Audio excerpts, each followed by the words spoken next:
All right. Good evening, Vacaville. It is 6 o'clock on March 29th, 2022. I'm going to go ahead and call the City Council meeting to order. Can we get a roll call, please? Councilmember Stockton? Here. Councilmember Ritchie? Here. Councilmember Silva? Here. Councilmember Sullivan? Here.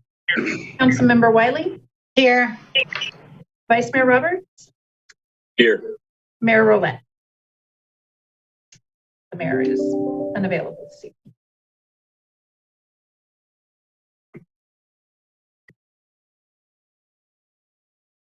All right. We'll move on to item number 2, administration of the oath of office for the planning commissioners. I'm going to turn over to the city clerk. Good evening, planning commissioners. I'm going to have each one of you state your name, and then I will administer the oath of office, and I will have you repeat after me simultaneously. So, Commissioner Klein.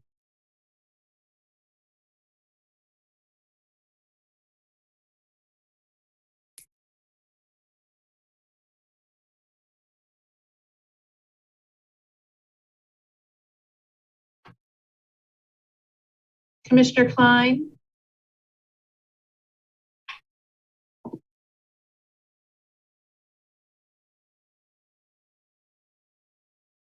Okay, we'll move on.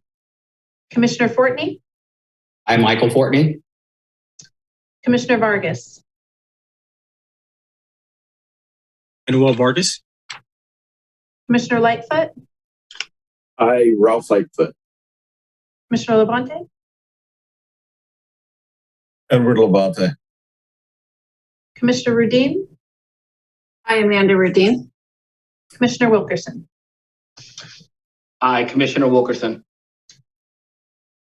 Please repeat after me. I do solemnly swear I do solemnly swear to support and defend to support and defend the Constitution of the United States the Constitution of the United States and the Constitution of the State of California and the Constitution of the State of California against all enemies, against all enemies, foreign and domestic.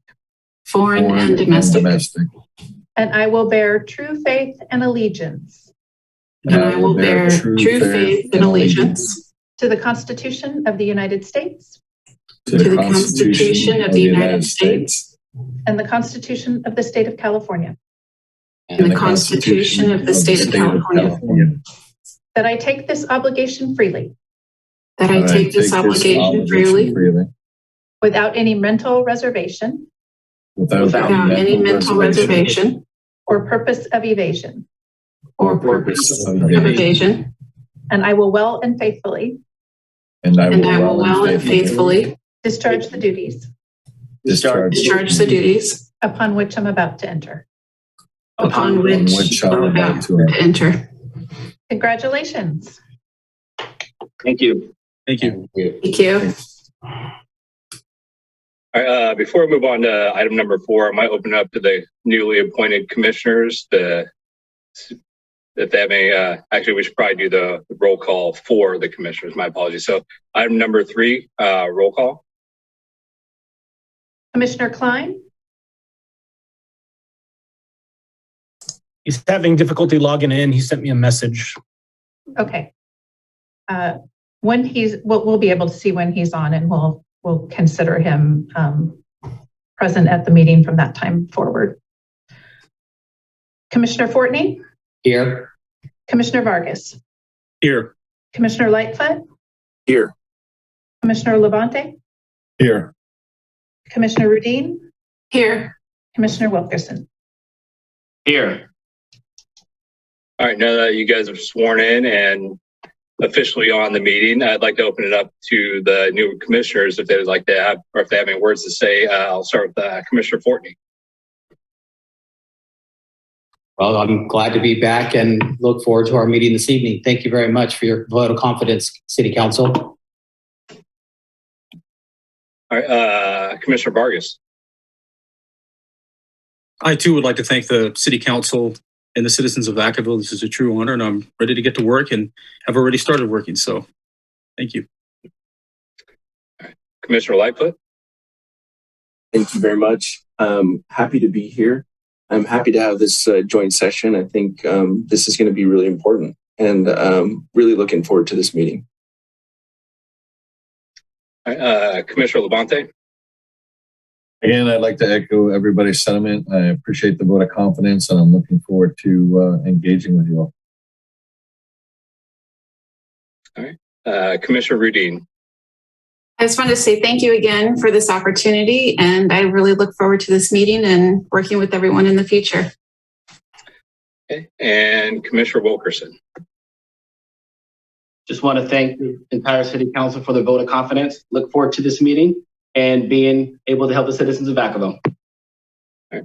Thank you, guys. We'll go ahead and move on to item number 4, public comment. Crystal, if you want to go ahead and open up the public comment. And I currently see no hands raised. We can go ahead and close public comment. And item number 5, we'll go ahead and turn it over to the city manager. Thank you, members of the council, members of the planning commission. Welcome to a informational session tonight on a very important topic. That is your housing element update, which includes housing, safety, and environmental justice. With that, I will turn it over to our talented team in our planning department of Aaron Morris, our community development director, and I believe Tyra Hayes, our senior planner, is going to kick things off. So with that, I'll turn it over to them. Thank you, Mr. City Manager. Good evening, Vice Mayor Roberts, members of the council, members of the Planning Commission, and I want to extend a special welcome to our newest Planning Commissioners. The topics that we will be discussing tonight are quite complicated and multifaceted. We have asked our consultant team to stay fairly high in terms of how they present each of these topics, because we recognize that each one of them could have easily have been its own separate study session. After approximately a 30-minute presentation, the consultant and staff will be prepared to answer any questions that the council and or planning commissioners may have. And we are available to provide further information on topics of interest. The main purpose of tonight's meeting is not only to educate everyone here tonight, but it's also to capture the City Council and the Commission's interests about the ideas we are discussing tonight. And we would like to know what you would like us to look at as we begin the preparation of our housing and safety elements, and we prepare our very first environmental justice elements. So with that, I would like to turn over tonight's presentation to Amy from Placeworks. She's part of our consultant team. And so take it away, Amy. Good evening. Thank you, everyone. Good evening, Mayor, Vice Mayor, and Council and Planning Commission. Next slide, please.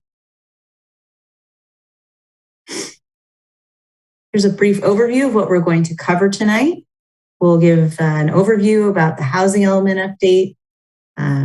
We will get into some of the new laws that are affecting the update this time, look at the needs that the city is required to plan for, and also some of our public outreach that we've been doing.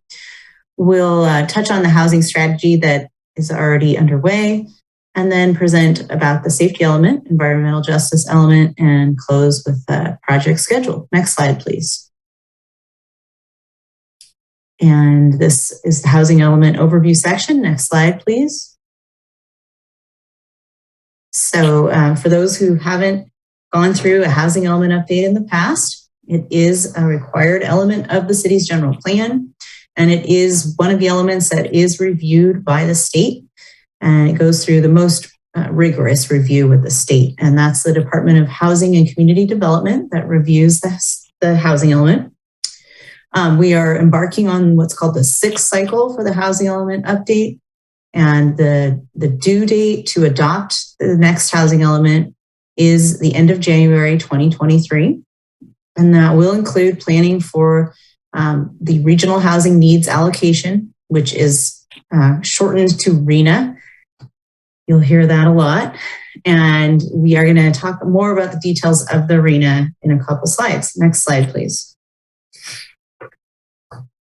So this slide shows what's included in the housing element update. We are working together with almost all of the other jurisdictions in Solano County to put together a regional background report section. And that will include existing housing needs and projected housing needs, demographic information, as well as a fair housing assessment section. In addition to that, in the housing element, there is the sites analysis. There's analysis of governmental and market constraints on housing production. There's an evaluation of the performance towards implementation of the programs in your current housing element. And then everything gets pulled together in the implementation section. So just like your other general plan elements, that includes goals, policies, and programs to guide the housing element implementation moving forward. Next slide, please. So that regional housing needs allocation is a number that is assigned to the city as well as every other jurisdiction in the state when they're updating their housing element. It starts at the state level with millions of housing units currently being allocated across the state for this upcoming cycle. For the Association of Bay Area Governments Region, or ABAG, there are more than 400,000 units that are allocated. And every jurisdiction is required to plan for this number as part of its housing element process, and then in that, the adopted document once it's complete. This means that the analysis ensures there is zoning in place to accommodate this number of housing units and different types of housing. And we'll get into the numbers in a minute. It does not require the city to construct housing. Next slide, please. So just to show the comparison with the current cycle that the city is in and the upcoming cycle, there is an increase in the regional housing needs number. It's about the same for the region as it is for the city. Next slide, please. So this shows how the regional housing needs numbers break out across the whole county. The total for the county is 10,992 units. And yes, these numbers were approved at the end of last year. Next slide, please. So when we're planning to analyze sites to meet this RHNA number, there are some parameters that state law puts in place. As I mentioned, we must show that there is adequate land zoned for different housing densities and housing types.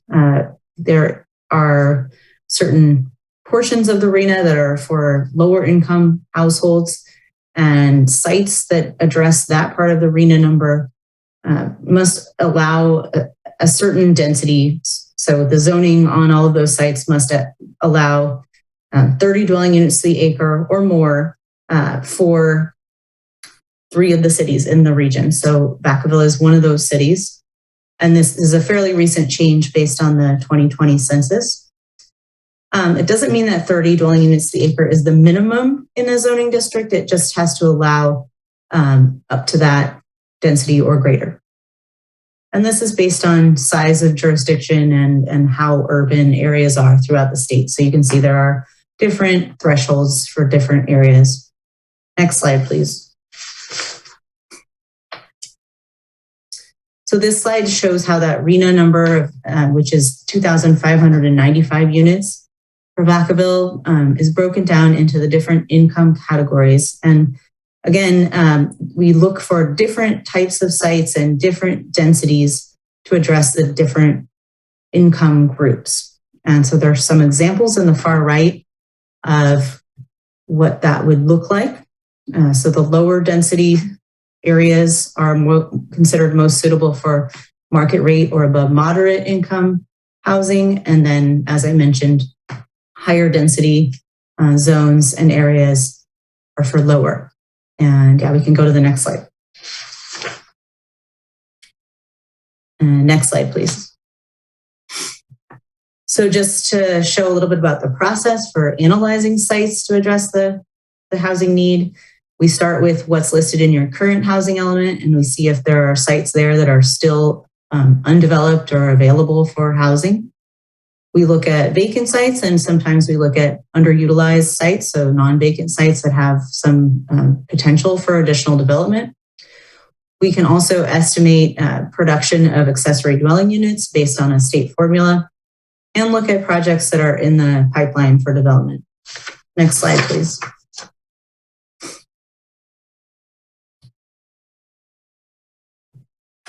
So when we're looking at sites, it can get quite complicated. As Tyra mentioned at the beginning, we are mostly looking at sites to address the lower income RHNA when we have a lot of state criteria to address.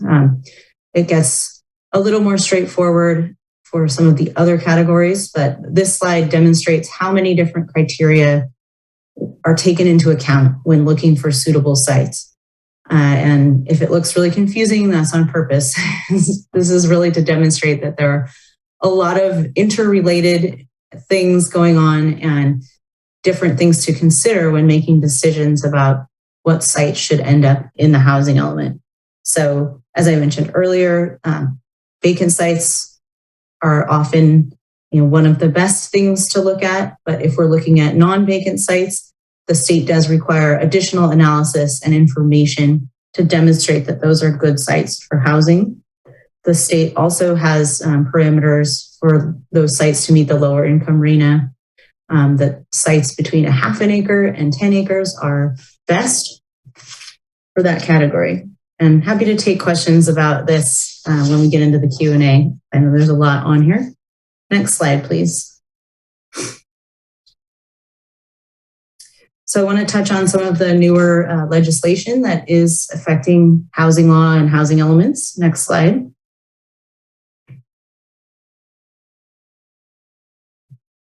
So the legislature has been really busy in the last 5 years.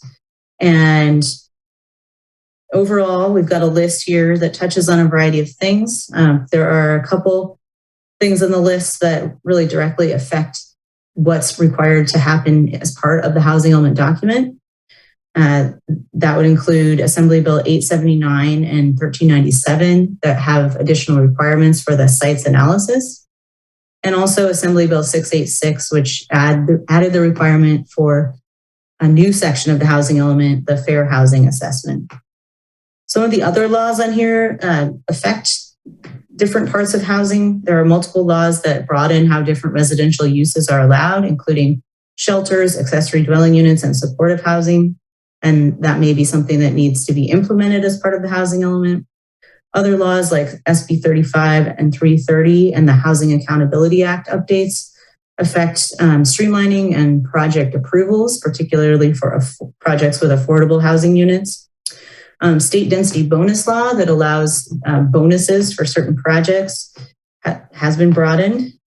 And then finally, there are a couple laws, Senate Bill 166 and 1521, that have more to do with monitoring that over time, that there are sufficient sites to continue to address that regional housing need, and also that existing affordable housing units are preserved whenever possible. Next slide, please.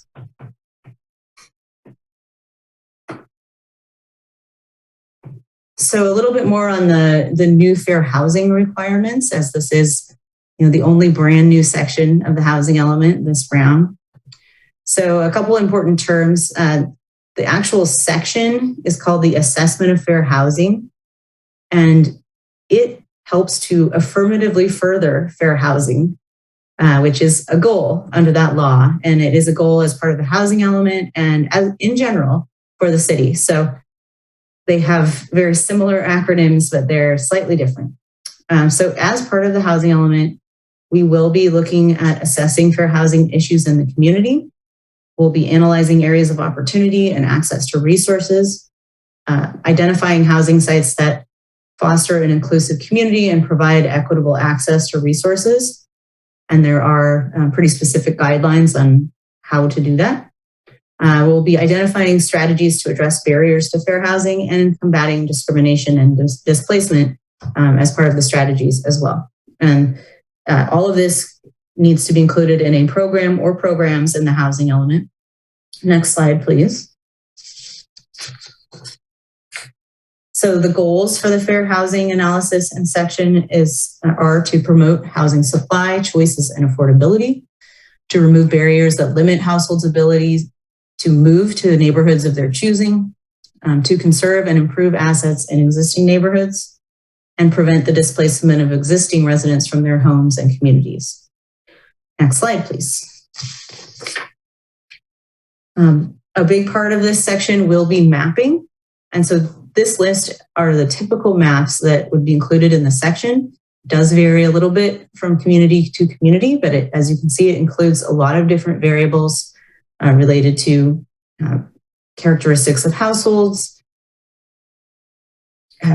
opportunities for different households. This is all based on geography across the community. Environmental factors, that's what CalEnviroScreen 4.0 indicates. And then all of these things, all of the bullets, all the way down to the last one, are then intersected or overlaid with the sites that are identified for housing. So that last bullet, the sites inventory analysis, we'll take a look at how these other factors look when we look at where the sites are that have been identified for potential housing sites. And then there's additional analysis that needs to happen to make sure that the sites are promoting fair housing and not creating more fair housing issues. Next slide, please. So I wanted to touch a little bit on the public outreach. Next slide. As this is part of the regional effort, and there has been some work that's happened with the housing strategy project that's already underway. There were already 2 community workshops held in November and February that were joint workshops for the housing strategy and the housing element update.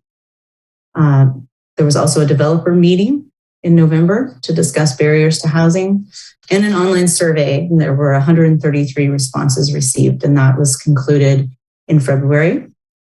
As part of the regional effort, there were online workshops for the whole region on January 26th and 27th.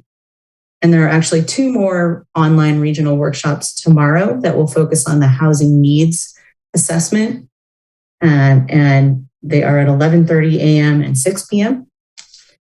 And then finally, we are working on stakeholder consultations. So these are one-on-one conversations with folks who work in the housing field and housing services to get really specific input about their clients' needs and housing issues.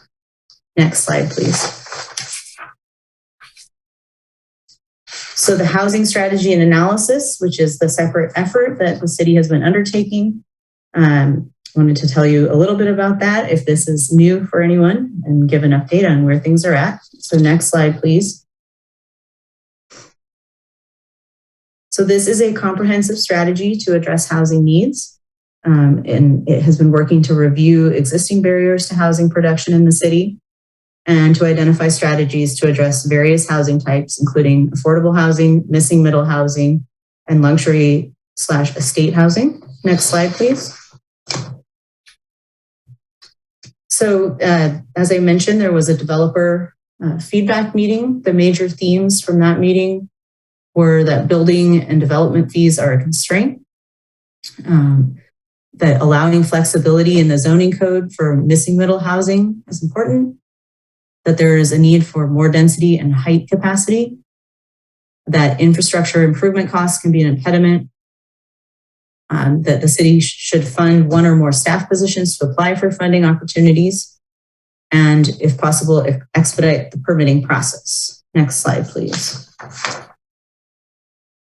And then feedback from the community as part of this effort has been to build integrated communities that include diverse housing types with varying affordable levels in the same development, that there is a need for housing that serves students, young families, low-income families, individuals, seniors, and people with disabilities.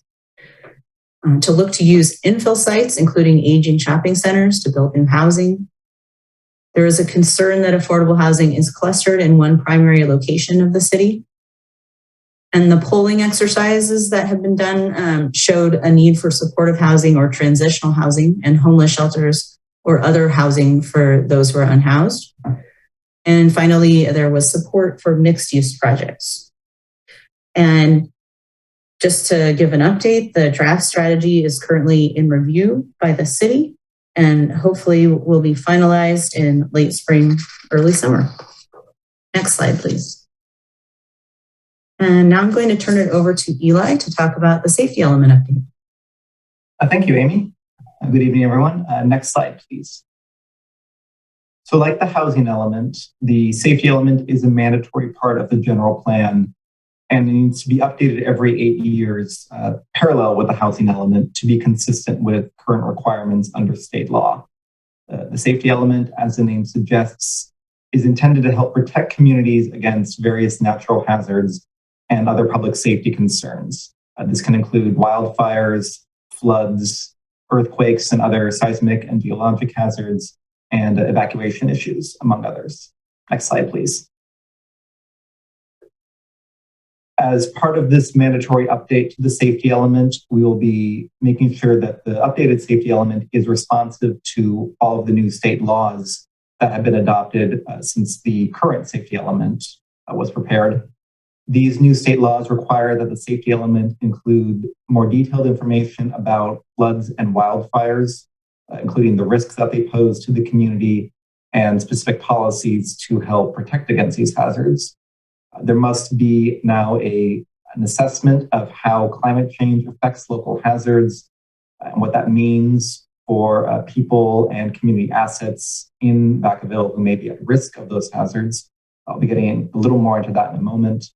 And there is also a requirement to have more detailed analyses around evacuations and areas that may be evacuation constrained.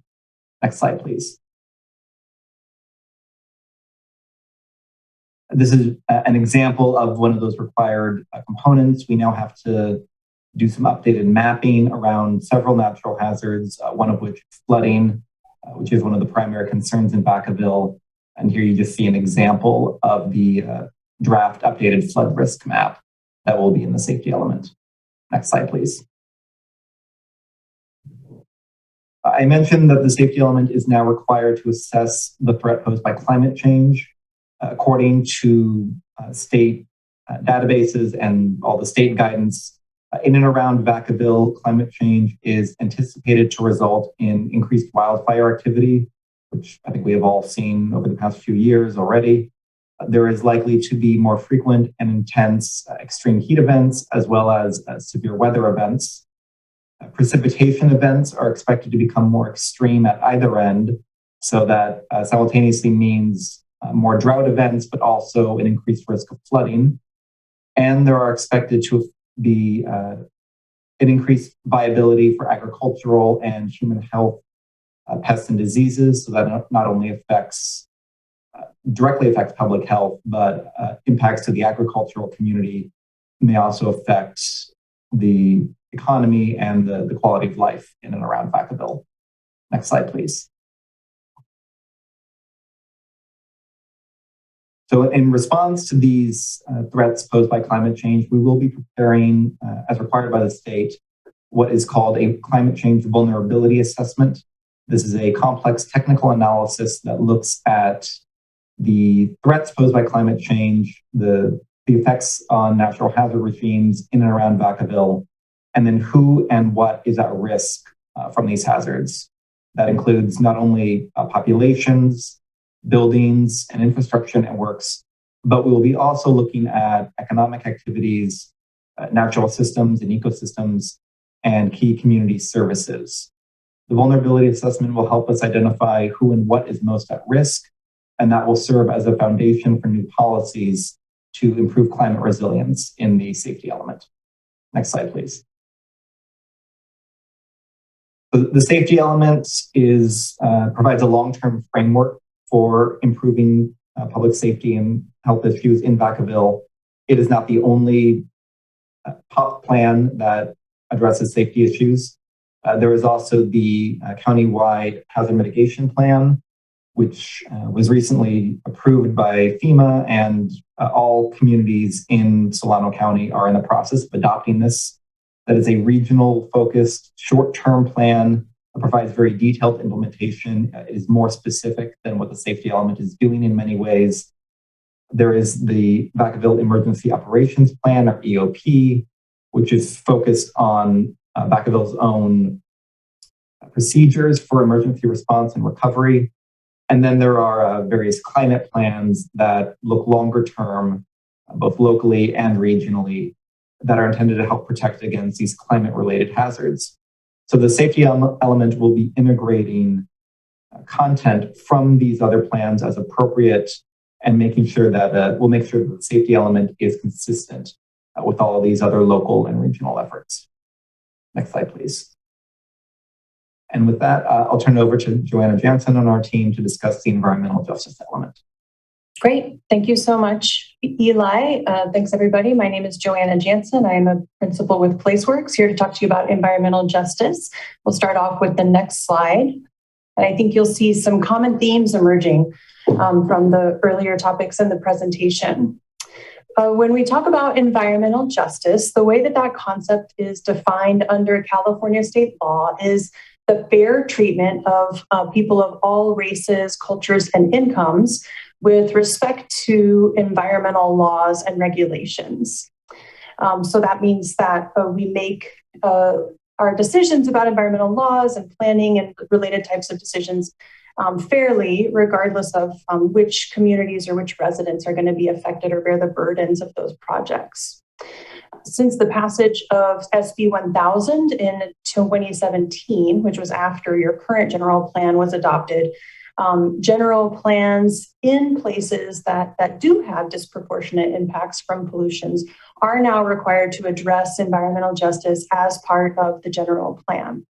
And so one of the early steps in the process is to determine whether or not, and if so, where, there are what the SB 1000 law calls disadvantaged communities. We are going to take a look at Vacaville to see whether or where there are communities that might meet the characteristics of this law. And one important tool in that process will be a mapping tool called CalEnviroScreen, which is currently in version 4.0. And I'll say more about this in a couple of slides. But first, on the next slide, let me just briefly introduce the topics that are covered by the environmental justice element. And when we say element, this may be addressed in an independent element of the general plan. It may also be addressed by weaving some of these topics throughout the general plan. But the topics that need to be addressed include reducing pollution exposure and improving air quality, ensuring that there is equitable access to public facilities and services for all communities in Vacaville, improving access to affordable and nutritious food, promoting safe and sanitary homes, which clearly has a strong connection to the housing element work, expanding the equitable distribution of access to parks and open space and other opportunities for people to have safe and convenient physical activity. That might include things like biking and walking or trails or sidewalks. And then supporting civic engagement and public participation by people, especially by people who might have been previously underrepresented. So I want to just pause here and emphasize that outreach about environmental justice in Vacaville will be a very important part of this process. And we're especially interested to reach out to people who are the most affected by pollution or health issues or other socioeconomic challenges in Vacaville. And then once we hear from those people about their needs and their issues, that helps us to identify and prioritize improvements and programs that will address the needs of people who are living in disadvantaged communities today. And on the next slide, this is a map of the CalEnviroScreen tool that I mentioned previously. So CalEnviroScreen is a mapping tool that was developed by the state to help identify disadvantaged communities in response to the new requirements of SB 1000. This map shows cumulative scores of each census tract in Vacaville, and this mapping exists for the entire state, that have a cumulative score based on 21 different indicators that examine pollution and population characteristics. So this score looks at things like exposure to diesel particulate matter or drinking water contamination or pesticide use. And it also looks at population characteristics and health characteristics like asthma, low birth rate, poverty, unemployment. And it adds all of those scores up into a single score. And on this scale, the darker colors, the reds, the oranges, those are worse. The lighter colors, the yellows and greens, those are better. And the worst scores in the state, i.e. the highest scores, those are one way of identifying disadvantaged communities. So the good news is that here in Vacaville, you do not have any census tracts that are the dark orange or dark red color that would indicate the worst scores as compared to all of the census tracts in the state.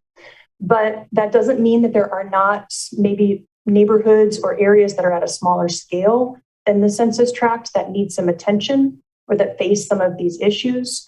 So we're going to continue to work on looking at the data, work with staff, and again, most importantly, go out and talk to the community and listen to the community to help refine this mapping, consider the data, and identify where there may be communities that aren't quite captured in the state level analysis. But I did want to present this map as one starting point for our work. And as part of that, we're also very interested in hearing from you as council members and planning commissioners based on your deep knowledge of Vacaville and the community and the issues that might be faced here. So thank you in advance for any knowledge you can share. And with that, I'll turn it back over to Amy to finish up with a look at the overall project schedule. Thank you, Joanna. Next slide, please.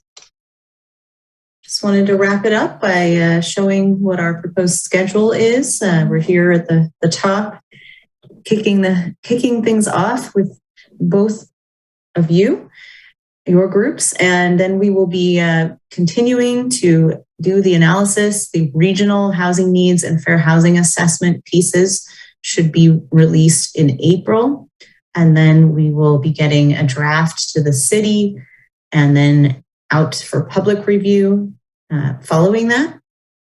And then we will be going through some more meetings, coming back to both of your bodies to review that draft housing element before it is submitted to the state and the review with them is initiated. We'll also be going through the required environmental review for all of the element updates. And as you can see, then the other elements will come along as well. This is a rolled up schedule, so not every single milestone is included, but I wanted to give you a high level look at where we're heading. Next slide, please. And with that, just wanted to mention that we are really happy to answer questions, and we would really like to hear your thoughts on the topics and the areas of consideration that are most important as we move forward in the project. Thank you very much. All right, thank you very much for the presentation. Really appreciate it. I'm going to go ahead and open it up for council or commissioner comments.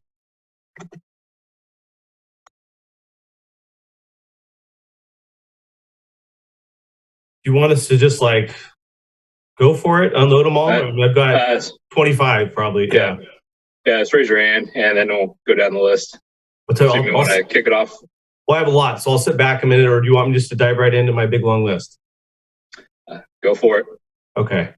Aaron, do you want like high level concepts or general, or do you want us to go into the weeds? Or I guess I just don't want to take up a ton of time and not give you what you're looking for. This is Erin Morris, Community Development Director. High level is helpful as a starting point, but honestly, if there are very specific things that council members or planning commissioners want to share, this is a good forum for that. It's a study session designed to try to elicit your meaningful comments on these work efforts. So, okay, all right. So I'm just gonna go for it. So I apologize, commissioners and council members, for taking some of your time. This is an item that I've been thinking a lot about for quite a while.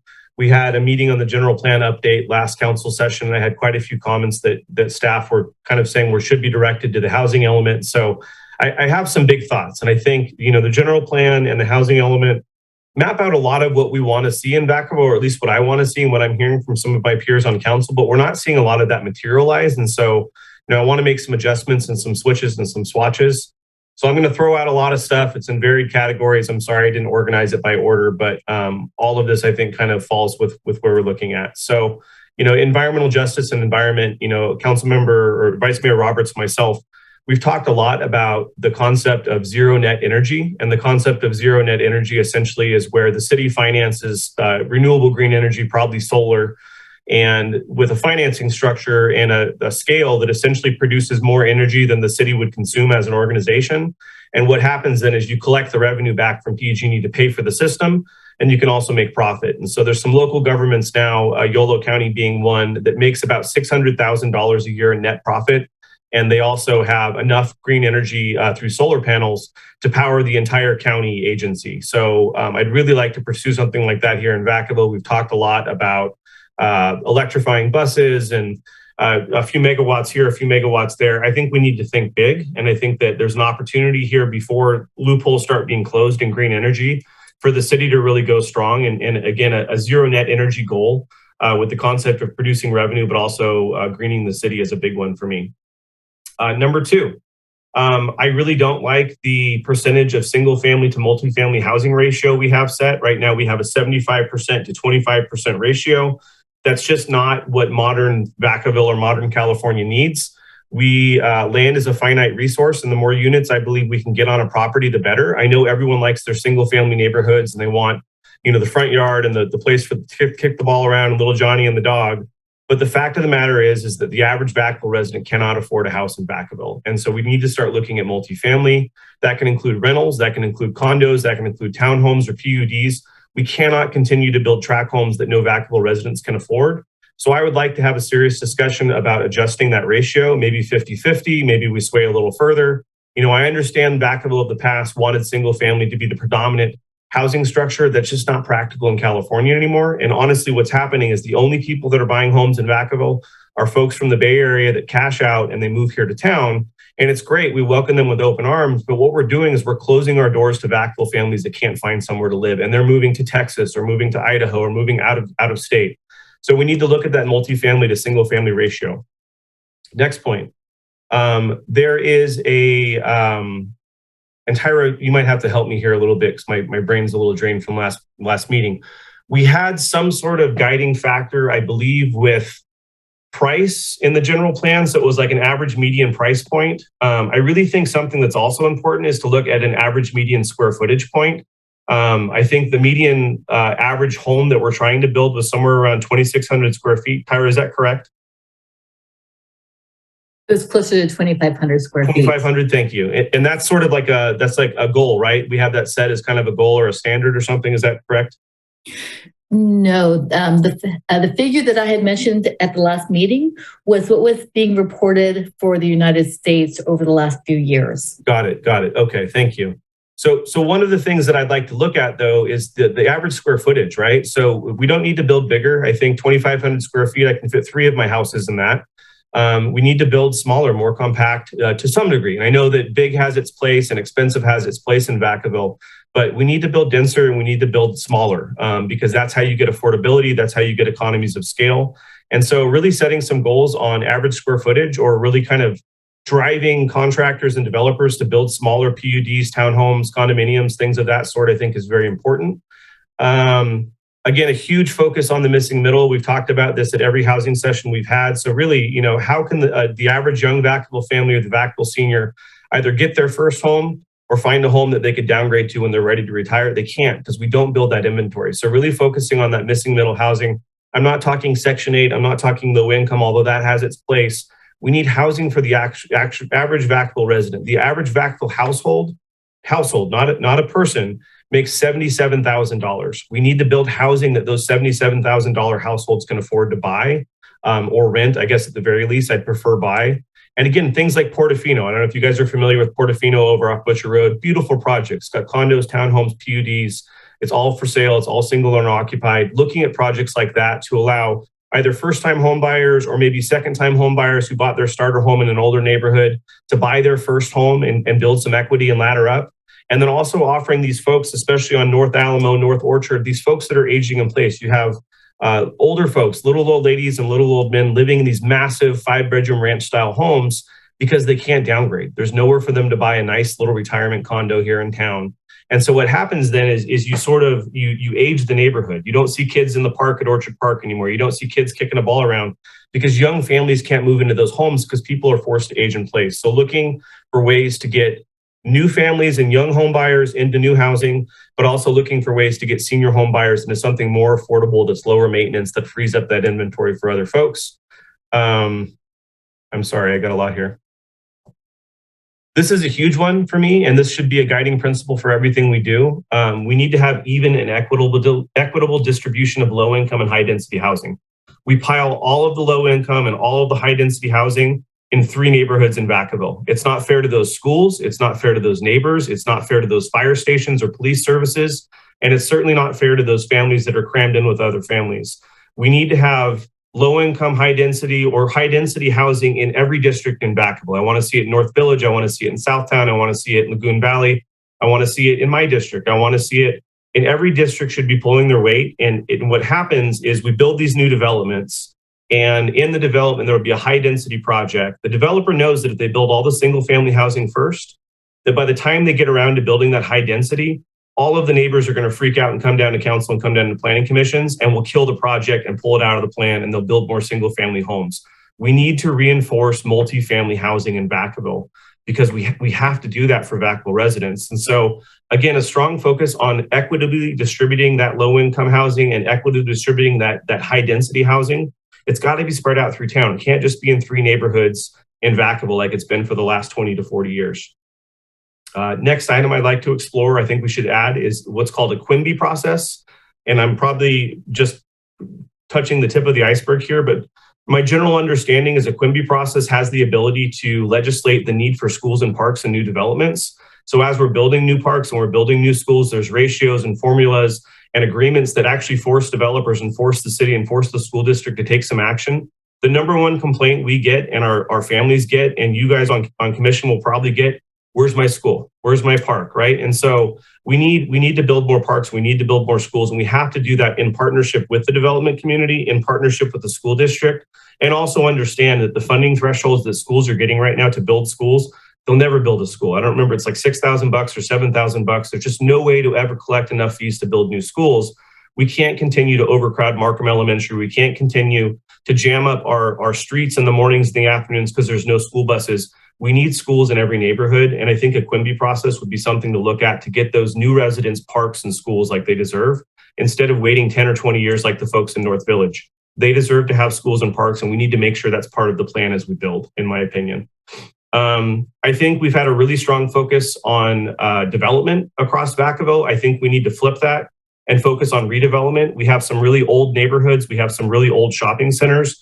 We have a lot of vacant property, whether it's the school district or the city, that's infill that could be redeveloped or rehabbed or repurposed. I'd really like to see like 80% of our efforts go to redevelopment and 20% go to new development. We just don't need more tract homes right now. It's not something that Vacaville vitally needs. What we do need to do is redevelop our downtown. We need to take down vacant shopping centers. We need to build on vacant lots. So an active focus on redevelopment for me is very important, including a focus on infill instead of exfill and kind of spreading our footprint. You know, before long, Fairfield and Vacaville will touch, which is insane. Like, and I'm talking housing neighborhoods. We'll probably have streets where a Vacaville street butts up to a Fairfield street. I never thought I would see that in a million years, but that's probably a likely possibility over the next 10 or 15 years. I talked about this a little bit earlier, but a focus on senior housing, not just because it's the right thing to do to respect our seniors and they need the housing. We have the baby boomers retiring. It's the largest population bulge in recorded history. We have folks that need this type of housing, they need the affordability, they need the ADA standards. We've got to build more of it. But the added benefit you get there is every time you get a senior that moves out of a big ranch style on North Vacaville or North Alamo, that frees it up for a young family to move in. And that also spurs on economic activity by loans and real estate agents and title. So kind of spurring that economic activity and getting that inventory moving, I think, is very important.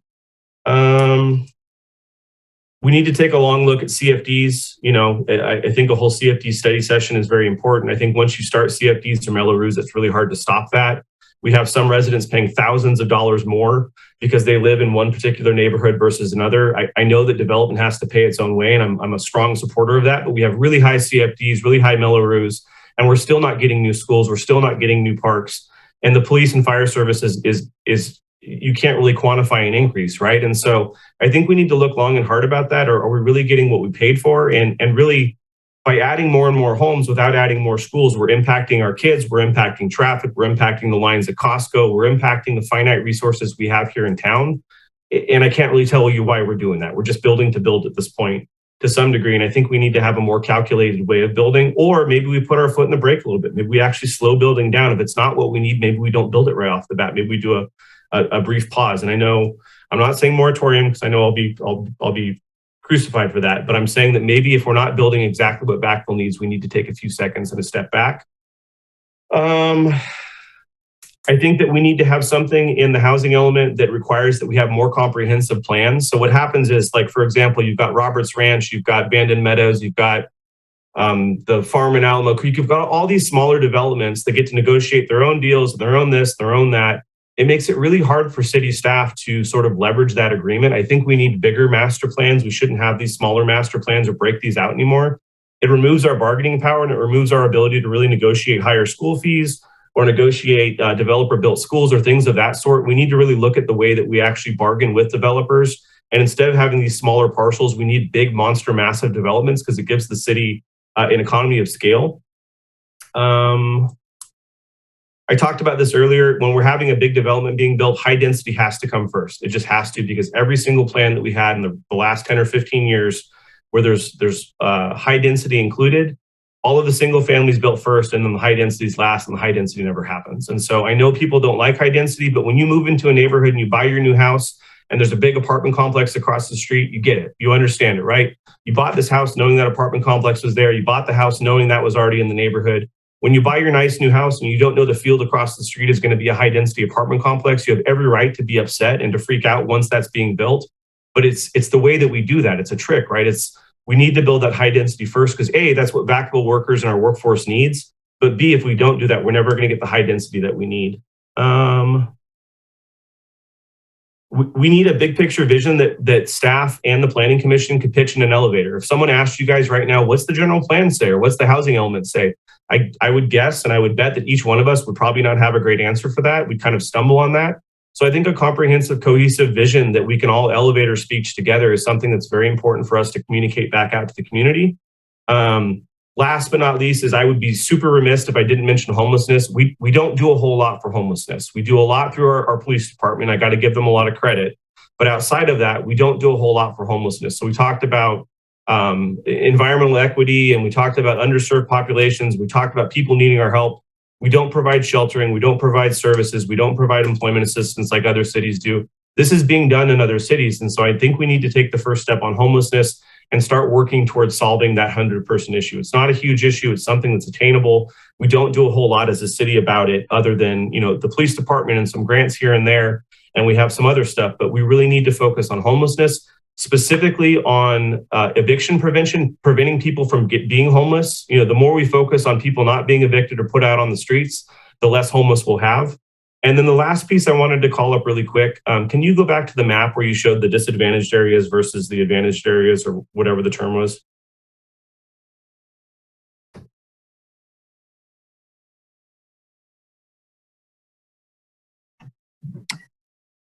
This is Aaron Morris. Oh, there. Thank you very much.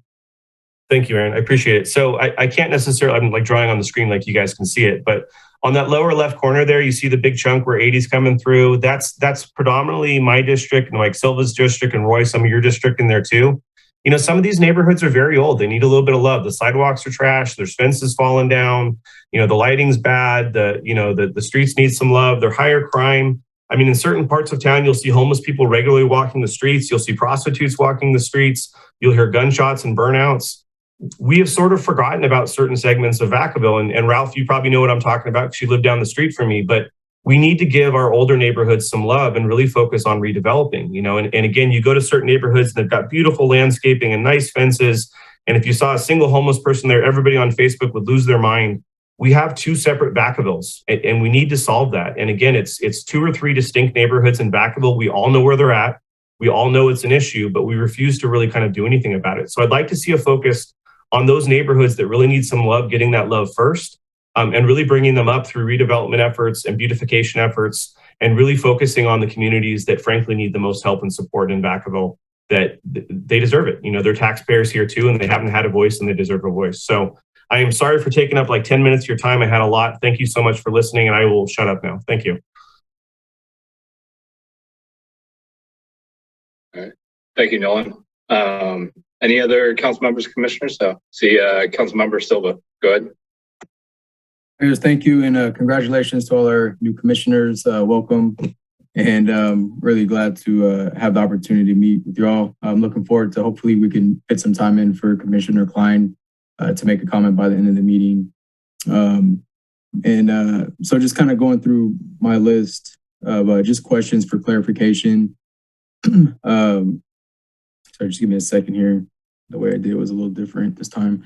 So when we talk about so in the housing element, you know, one of the concerns is if our goal is to meet these RHNA numbers, one of the suggestions I made or suggested for us to consider as far as the housing strategy goes is looking at how we could possibly limit the concentration of subsidized units within a square mile.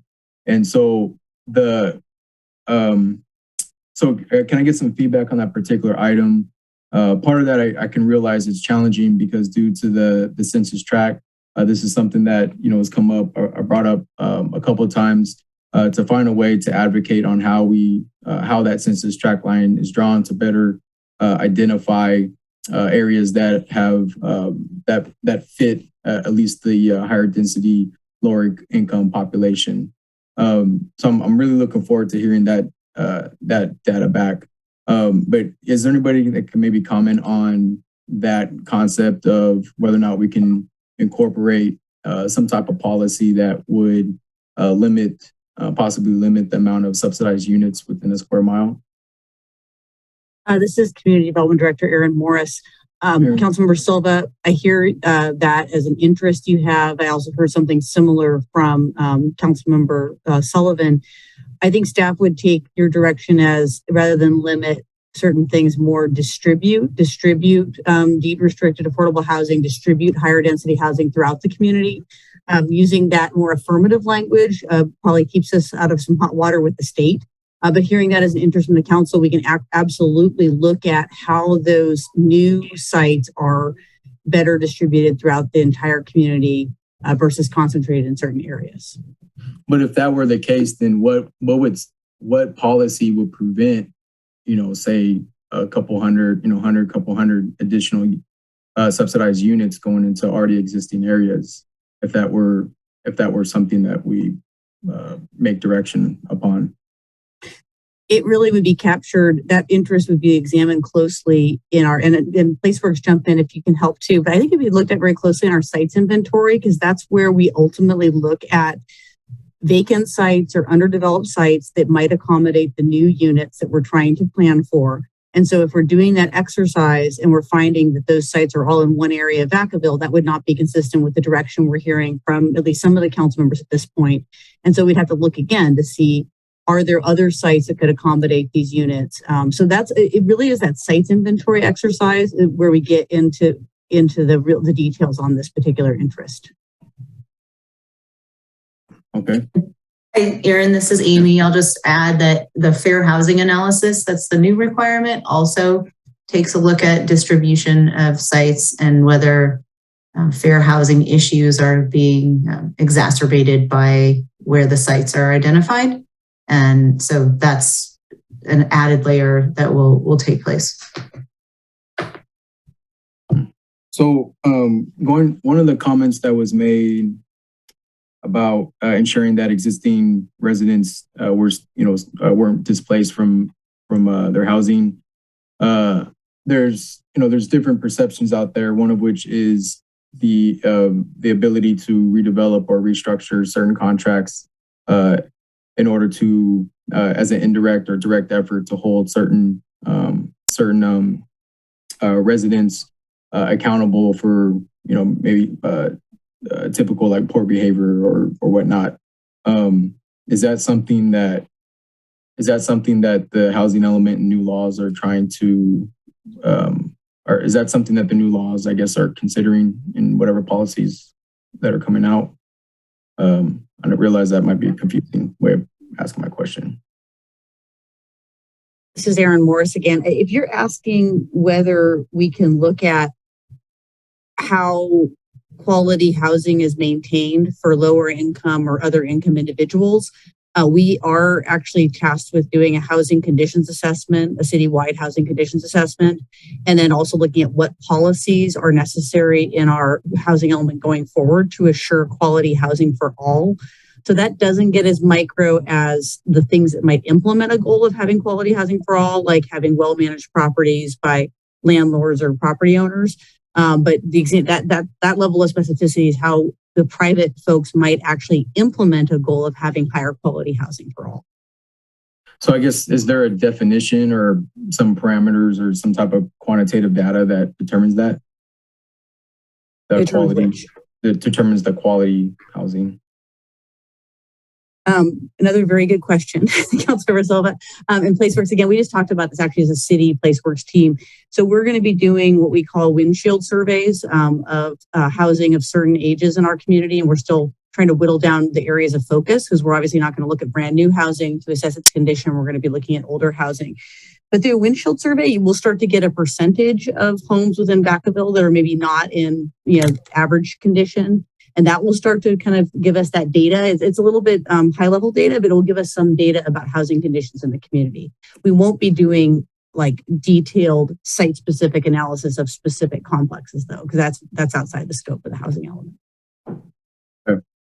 And then so on, while we're on this map, one of the questions I had was, when do we expect to have that further analysis to kind of dissect more the neighborhoods versus the census tracts? When do we expect to have that analysis back? PlaceWorks, can you remind us when we have our public draft housing element going out there? Hey, this is Amy. Actually, this is a map related to the environmental justice work. Oh, got it. So I'll let Joanna respond to that. Sure. This is Joanna Jansen from PlaceWorks. We're currently working with staff to review this data as well as some other more fine-grained data on the census tracts in different parts of Vacaville. So it will really depend on how that review process goes and how, whether we decide to bring additional data sources in. And ideally for our overall schedule, we'd like to have this nailed down in the next, I would say, 4 to 6 weeks. Okay. Thank you for that. And then to your knowledge, would there be additional, would Vacaville be eligible for additional funding to address some of the gaps, if the analysis suggests that that's warranted? Or would we expect it to?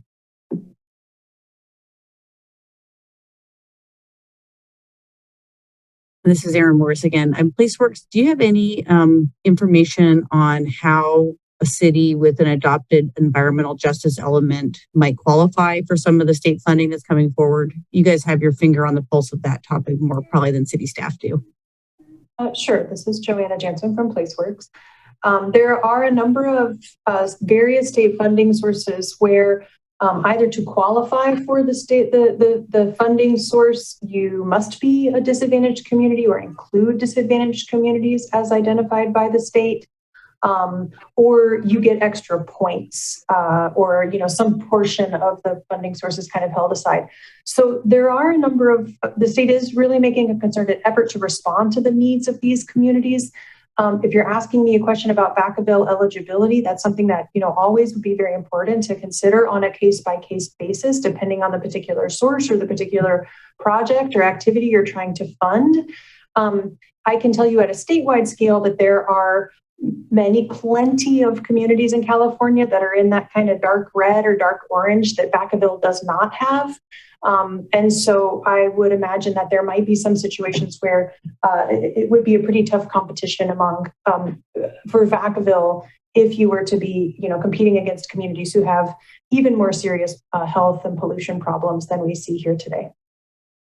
Thank you for that. And then so with respect to the housing element, I would have, if we want, let's say in general, we want to focus on as Councilmember Sullivan was saying, different infill developments and whatnot, how would that be worked into our housing element plan? or is that something we can work into there? I guess maybe that's a better question with an easier answer. This is Erin Morris again. The policy for how we approach achieving our RENA will be set in the housing element. It must be consistent with the other elements of the general plan. But if we get a sense of some unified direction or just actually some interest in really focusing on infill, we probably would do that anyway, to be honest with you. Those are sometimes the very best sites for achieving the kind of housing we're looking for. But it would be in the policies of the housing element, and those would be identified in the sites inventory, and they would show up on our land use plan, our general plan land use map. So that interest can be looked at deeply as part of this effort. All right, thank you. One of the things that was mentioned was about, sorry, let me get the right verbiage here. Different like community resources or amenities. I'm thinking that was on the environmental justice component. Is there some parameter or some type of definition with respect to that's worked into the housing element that would further help identify or help us identify what type of amenities or community resource facilities or infrastructure would meet those needs? This is Erin Morris again. I don't know if I totally understand your question, Councilmember Silva, to be direct with you. Could you clarify? And I apologize, I'm trying to find in my notes the right slide. Just in general in the presentation, so maybe Placeworks can comment in, but in there, was there some type of verbiage when we're looking at housing elements that there's access to certain, that people within those residents have access to certain amenities? And I'm guessing that has to do with transportation, that has to do with, let's see what we got here, has to do with transportation or other, public amenities for youth or adults. Placeworks, if you can give our clerk the number of the slide that listed those housing element ideas, she'll get it put up on the screen for reference. Hi, this is Amy Sensheimer again. So there are two different places where something along those lines are mentioned. One is related to the environmental justice piece of the work, and the other is related to the fair housing analysis for the housing element. So Joanna just mentioned to me that it's definitely one of the environmental justice pieces, and I will have to look for that slide number. I think it's forward, closer to the end. Slide 33. And then I'll just say, I don't know if this is also what you were thinking of, but in the fair housing, list of the different issues that we look at, there is access to opportunity, and that can also relate to amenities depending on what is found for your community. But I think you may have been thinking about this slide, so I'll let you confirm or not. Yeah, well, really with part of the comments, yeah, this slide, thank you. So I think, I guess my point is one of the things that we encounter is, okay, we're looking at implementing a certain project or a certain project, right? So park, right? So we're trying to do this at a certain park. Well, then another part, even, and I guess I need to define community versus neighborhood. So like Vacaville, in my sense, in my definition, is the community.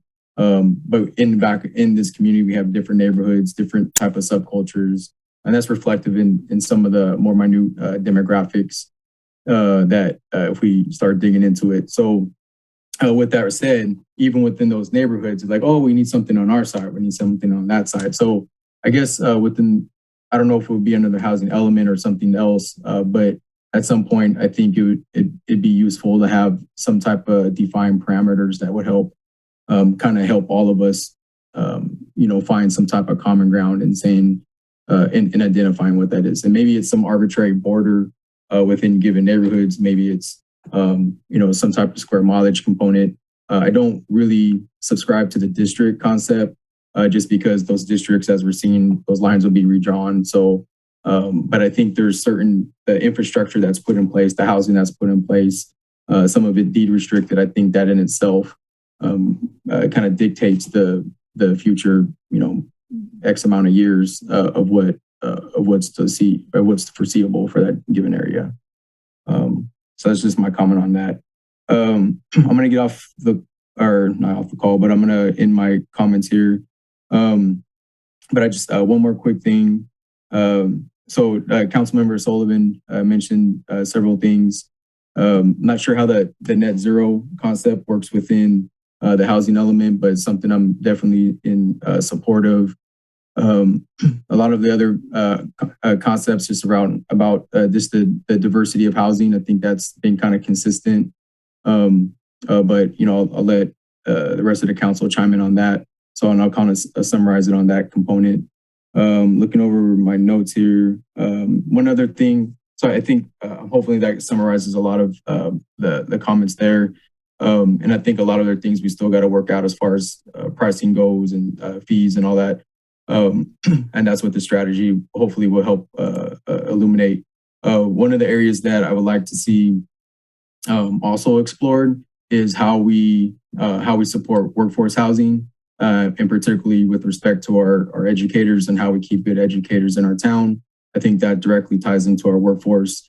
And if 80% of our local workforce is commuting out of town or works out of town, I see that as a huge potential to actually or possible opportunity to invest in economic component to bring whatever jobs they're going to bring that type of work here and having a sustainable, strong pipeline for that workforce to support that here.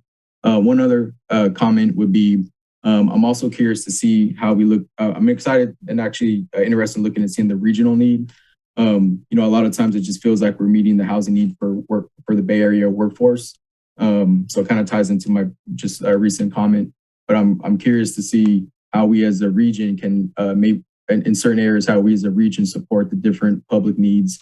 That's whether it be resources, public needs, public goods, housing, how we look at that from a more regional county supportive effort rather than a more challenging local effort. So that's it. Thank you all for your time. Thank you. Councilmember Wiley. Thank you very much for the presentation. And, if you talk to the majority of people in Vacaville, they would say, housing is a big issue that we need to address. And since I've been on council, which is a relatively short time, housing has always come up. So I think this is a great opportunity to have a study session and to hear from staff and that PlaceWorks, what exactly are we doing or what are we supposed to do? What can we do for housing, and to give our feedback as well. And it's really great that the planning commissioners could all be on here also, so we could look at this together and see how we can best work to solve some of these issues that come up. And I'm in an area, the south part of town, where we have just lots and lots and lots of new single family houses, and not much multifamily housing. I do agree that that's a need for Vacaville.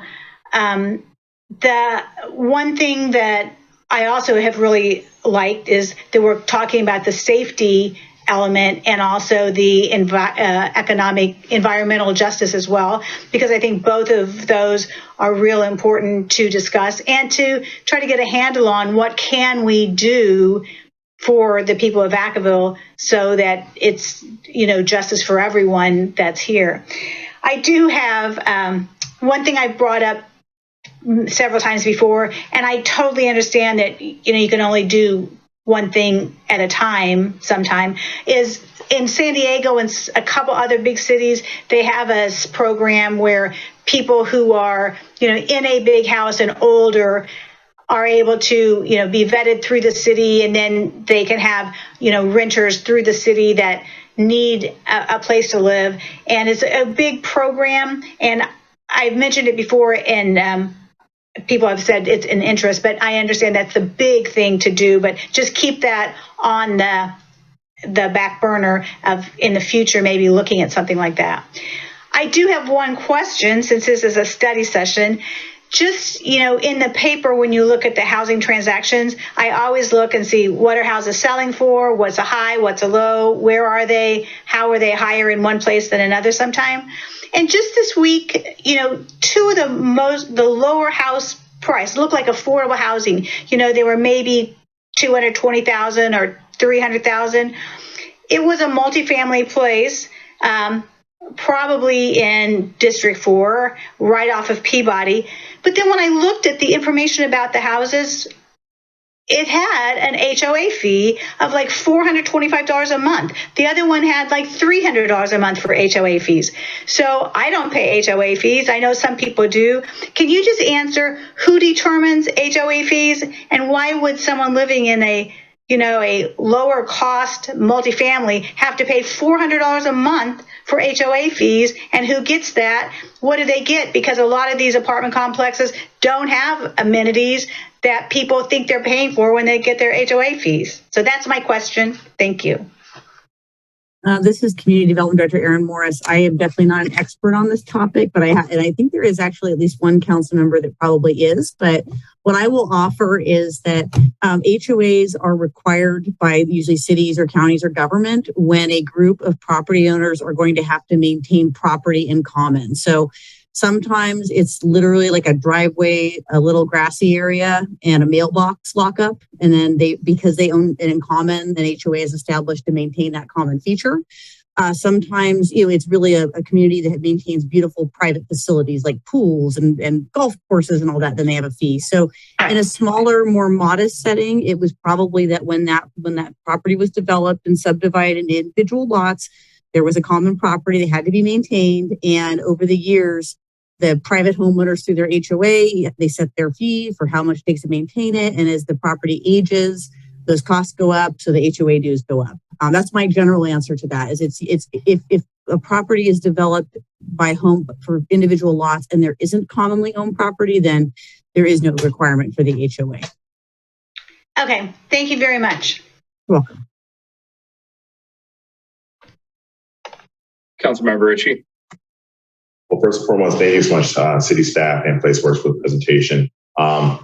I'm going to try to now, thank you so much, Jeanette, for that comment. I think I can take that one and run with it. I'll try to work in reverse from your comment to some stuff that Silva said. And please, Nolan, if I want my call on you to kind of jog your memory, because there's a lot of conversation I want to try to, but so I think first and foremost is really, this is a housing element, housing study. We have to learn what housing is. And, we can't have misconceptions and misnomers of people that are in position of leadership to kind of labor and make comments and concerns without understanding there's two segments of housing.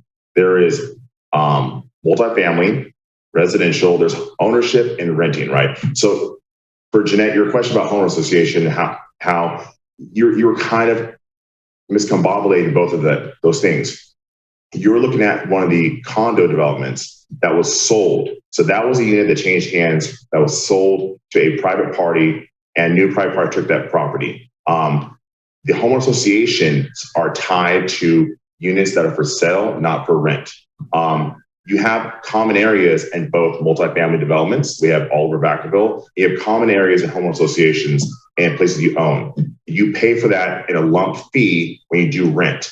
It's itemized down the cost to care for common areas. So in a condo development, you own inner walls. Everything inside your unit is what you own. You pay the association. It's a group, a board, kind of like we're sitting here talking. They get together, they coordinate landscaping, all the public services to keep that development going. One of the problems is inflation, cost of products, cost of labor goes up, cost of care goes up, association fees go up.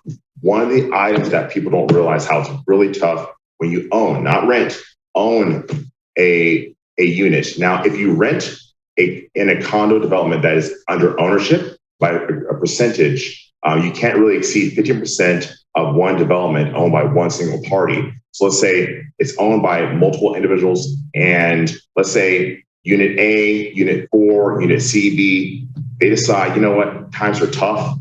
We don't want to make our payment this month.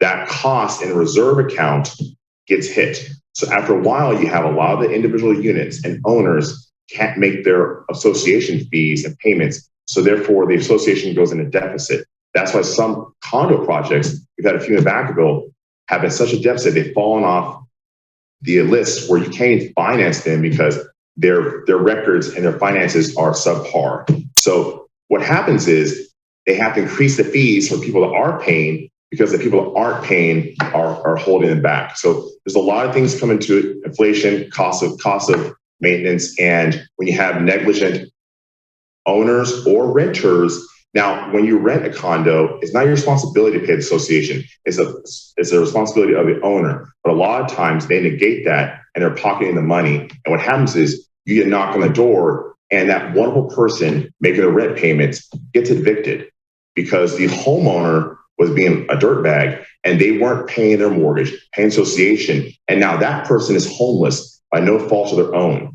That's happening all over California right now.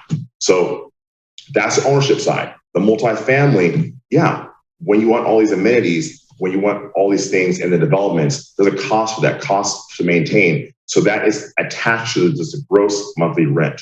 I think that the answer is association. I think the main thing we heard about was diversity of housing. I agree with Sullivan wholeheartedly and Silva. I think to have a vibrant city, we do need to have housing elements throughout the whole city.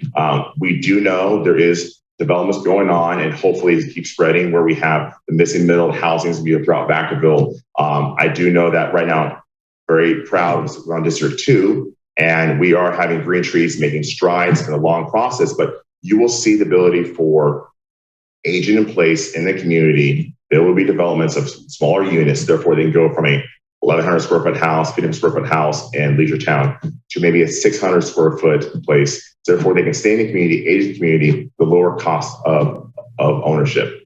I think one of the kind of things I think a lot of people get mixed up with housing is just pretend like housing in America, it's almost like a marriage. Here in America, we don't do forced marriages. You can't force someone to love you.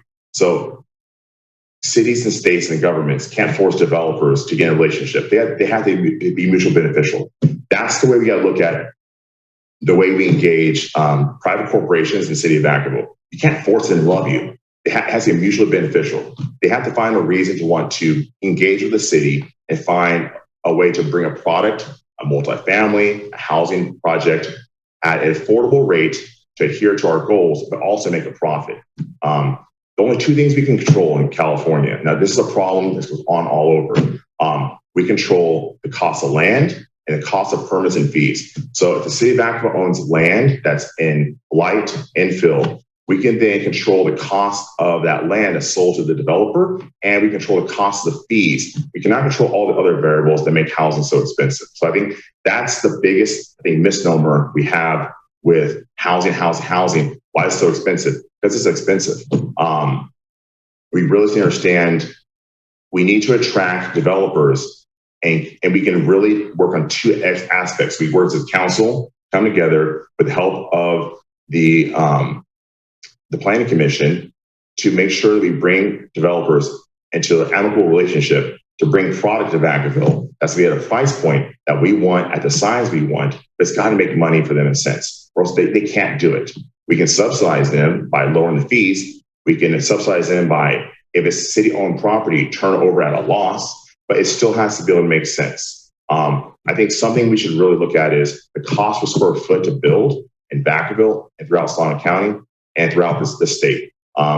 Just on Friday, I was in Long Beach, California, had awesome opportunity to see developments there. Tomorrow, I will be in Pasadena, looking at developments in the Inland Empire. This is a statewide problem. Like Vacaville, we're not in a capsule. We're not doing anything wrong. From coast to coast, we're having problems. It's interesting that Silva, so you mentioned San Diego, Jeanette. San Diego is going through revitalization right now. It's actually one of the reasons we're going down south to talk about this. The east part of San Diego is seeing an explosion of revitalization in a Hispanic neighborhood that has the census tract. If it's greater than 50% of the census tract is one minority, there's the ability for the state to provide grants to the residents to buy units with no requirement to pay back. So this is something I actually fly out tomorrow to talk about this. There's a lot of things we can do. You can look at the census tracts. There's a website I can show you guys later where you can tell exactly your census tract, where it lies, what percentage of minorities live in that tract, and if it applies to grants to help home ownership through non-payable grants. It is a lot to talk about. The workforce housing, we can control that by making sure that we get kind of clear the narrative. Are these houses that we want to build to rent? Apartments we want to build to sell as condos, build to rent. So let's say you put somebody in workforce housing, we gotta make sure it makes sense for the monthly rent. But I agree, if we create a stagnant economy where they have cheap housing, they stay in this workforce multifamily housing for 5 years, they're going to wake up and find out that that pendulum, that it keeps going. The cost of ownership is going to keep going up. So they'll spend 5 years paying rent, not building equity for their family and growing family wealth. But they've saved money during the time. We got to make sure that workforce housing runs congruent with jobs in our economy, so therefore they can work their butt off, live, save as much money possible. But when they exit that property, it's a springboard into a new job, higher income bracket to get into that house. I mean, you know, I do a lot of presentations on housing, and, you know, the main thing we got to do, if we really want to have a real honest conversation, like everyone on this call needs to understand, finance, investors, and developers, it's a game of ratios and numbers. If you guys don't know your numbers, then our community doesn't know the numbers. We have to know the numbers. You have to understand what it takes to afford a house, what it takes to maintain a house, the ability to repay, how you stay in a house, how can you live in an apartment and propel yourself to do home ownership. If you don't know your numbers, you get caught in this whirlwind where you're just making payment. You're frustrated because you're looking up at houses more expensive. You understand what percentage of your income does it take to qualify for a house. After that point, you realize what the debt income ratio. If you make $5,000 and you go out and buy a $500, Dodge Charger, you just you took 10% of your gross income. Therefore, it seems like a cool idea, but you just absolutely destroy yourself in the homeownership process because 10% of your income is gone for one car. You're only allowed to use 45% of your total gross income for homeownership. So now you take 10% of your gross at 45% is allowable, and you can't afford anything. That's why you see people making $70,000, $90,000 in Vacaville, not able to afford home because they don't know their numbers. But we really need to start a program in Vacaville that educates the Vacaville residents on what does it take to where they're at to propel themselves to the next level from home ownership. You can literally be on a platinum hamster wheel. You can make $150,000, but you got to keep up the Joneses, and you have $2,000 monthly liabilities. You're no better off because you have to know your numbers.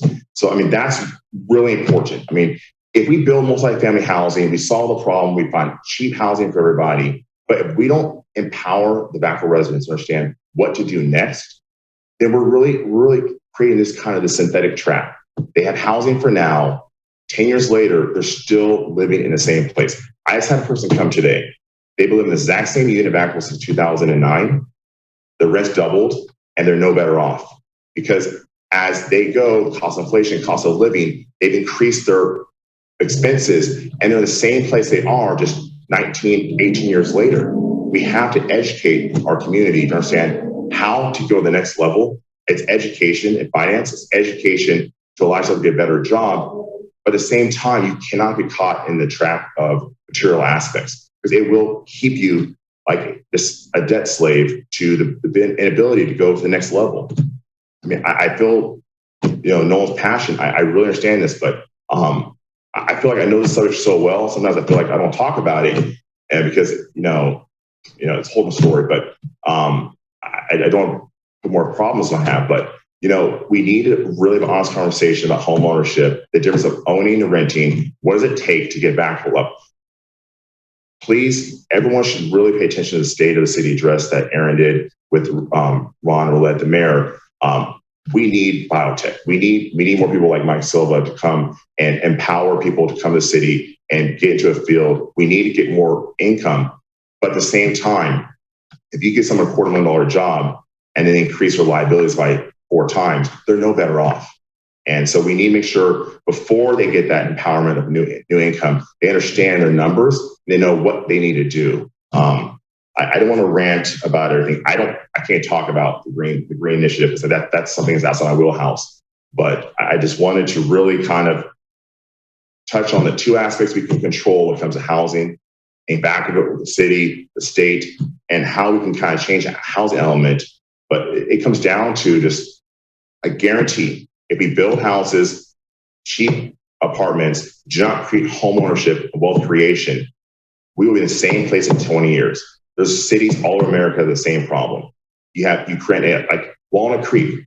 It sounds really cute and very upscale. 40% of all the units in Walnut Creek are rental units. You don't realize that. Walnut Creek is full of renters, and they are just absolutely drowning in the increased rent. So there's communities all over that you have the same problem. We need to really address the issue, understand your numbers, your ratios, and find a way to propel yourself out of it. There's a lot of programs in California for personal home buyers and grants, down payment assistance. We just have to access it. So really, if you don't know it's there, it's like the best place to hide knowledge is in the library. We have to let people know what's available and how to attain it and build an action plan. So sorry for my rant, but yeah, I think multifamily is amazing. But if I could choose anything, it would have enough multifamily to allow the city to house Vacaville, but make sure they understand how fast they get out of it into their own ownership status of a smaller SFR, a large SFR, a condo unit, or some form of a multifamily. There's amazing things you can do.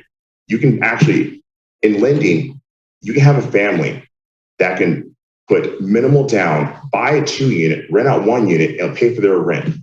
And they live mortgage free. You just have to educate people on what's available. There's a lot of products. We just have to. Education is paramount. If we don't educate our community, we're really doing disservice. That's my rant. So sorry. Councilmember Sullivan, I see your hand up. Do you mind if I let Commissioner Rudin go? So she has not had the opportunity to speak yet. Go ahead, Commissioner Rudin. Hi, sorry, Councilmember Sullivan. I'll be really quick. So I'm still new to Vacaville and obviously very new to the commission. So I just have a couple of questions. And so first thing, I definitely agree with Councilmember Ritchie on when it comes to developers and the cost of building houses. And just because we want low income doesn't mean the numbers make sense for it. However, with that said, do we have any kind of inclusionary housing ordinance? Has that been discussed in the past? There's quite a few cities in the Bay Area that do that. Some are more stringent than others. Has that been discussed? Also, have there been any plans for integrated communities or mixed use? Mixed use would definitely is, we have commercial down below. Say if it's, high density where it's apartments, you can have commercial down below. This would also align with the new VMT, the Vehicles Mile Travel Policy. This would also align with the environmental justice element where, people would have, like if you had a small grocery store down below, people wouldn't have to travel. So that covers, or they wouldn't have to drive. So that covers the vehicles mile traveled. But then also it gives them access, very close access to, fresh foods, which was listed on, sorry, I have notes all over the place, but that was listed on one of the environmental justice topics for the environmental justice element. So food access. Also with integrated communities, like One Lake's, I think, a really great example. And I'm dying to see what it's going to look like when it's, the complete build out. But you've got single family residents and everything in between up to apartments. And it's a whole contained community.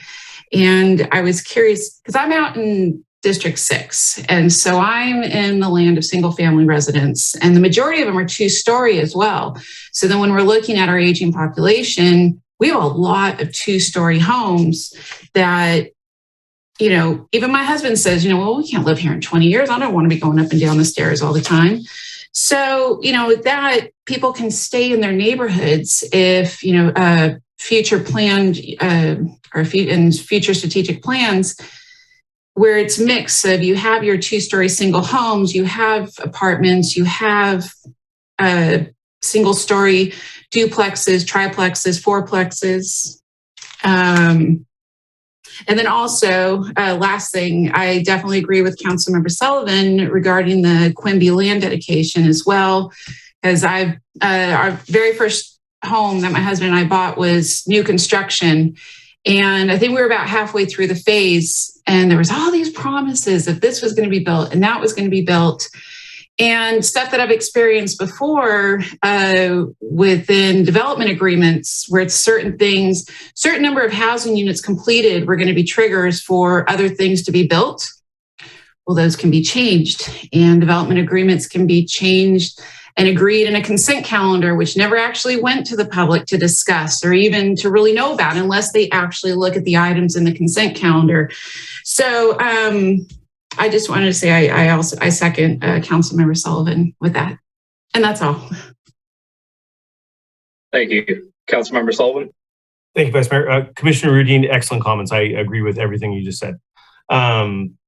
And actually, I have some similar comments that were spurred in the interim here. So one of the things we need to really work on, I think, is tools to build low-income housing or just missing middle housing in general.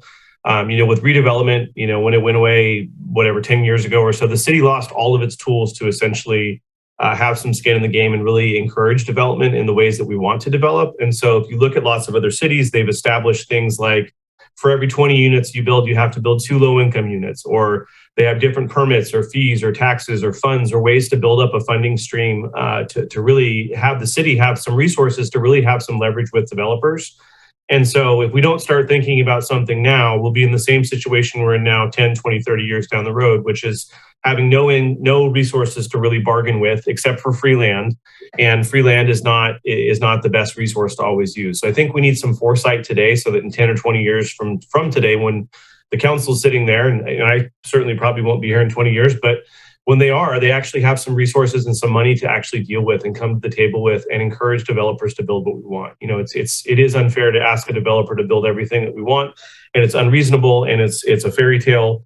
I know that, but if we come in with a couple million in housing funds, it's a much more viable scenario. So we pretty much tapped our entire housing fund on Allison Apartments. We need to replenish that, and we've got to build some funding and build some resources or build some sort of way to encourage the development of low income to middle income to missing middle housing in Vacaville.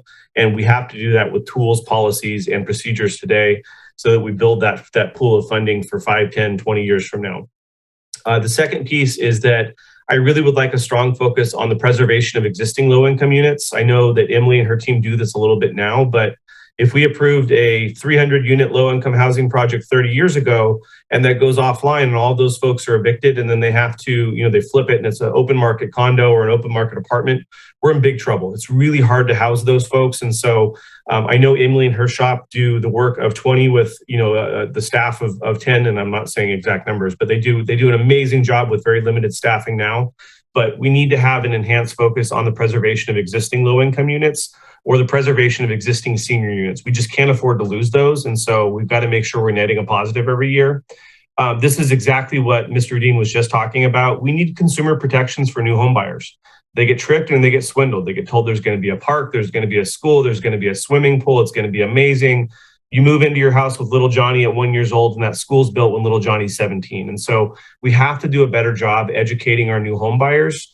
However we do that, I know we're talking about signage now, we talked about notices, but we have to protect our consumers and make sure that they're educated on the process. And so the more we can inform them, the more we can educate them, the more we can show them where to find that information on that plan or find that information from the school district on when, if ever, they'll build that school is vitally important. As Ms. Rudin pointed out, though, it's really easy to change those in a consent calendar or in a consent item. And so we've got to do a better job informing the public. And honestly, we're letting our new home buyers down.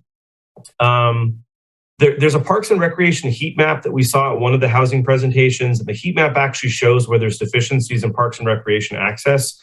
I think that should be a guiding principle for some of these discussions. Wherever we have existing neighborhoods in Vacaville and they have no access to parks and recreation opportunities and their map is orange, that should be exactly where we bring those resources. We talk a lot about these higher density, lower income projects. There's absolutely no parks or bike trails or other access in these areas. So you're stacking people on people on people. They have no access to recreate or get outside. We have the heat map. We know where we're deficient. We know where those issues are at. That heat map should really guide the discussion and guide kind of where those resources go. I love the comments about workforce housing and inclusionary zoning. We had a lot of conversations about this on Allison. The bulk of Vacaville's jobs are unfortunately in retail. It's going to be retail. It's going to be service sector. It's restaurants. It's bars. It's the Nut Tree. Folks need worker housing. And so inclusionary zoning ordinances like things in Truckee's doing this right now for ski resort employees. We have to build the housing that our local workforce can afford. And again, I love the idea of using some inclusionary zoning tools and resources and some of those other ideas.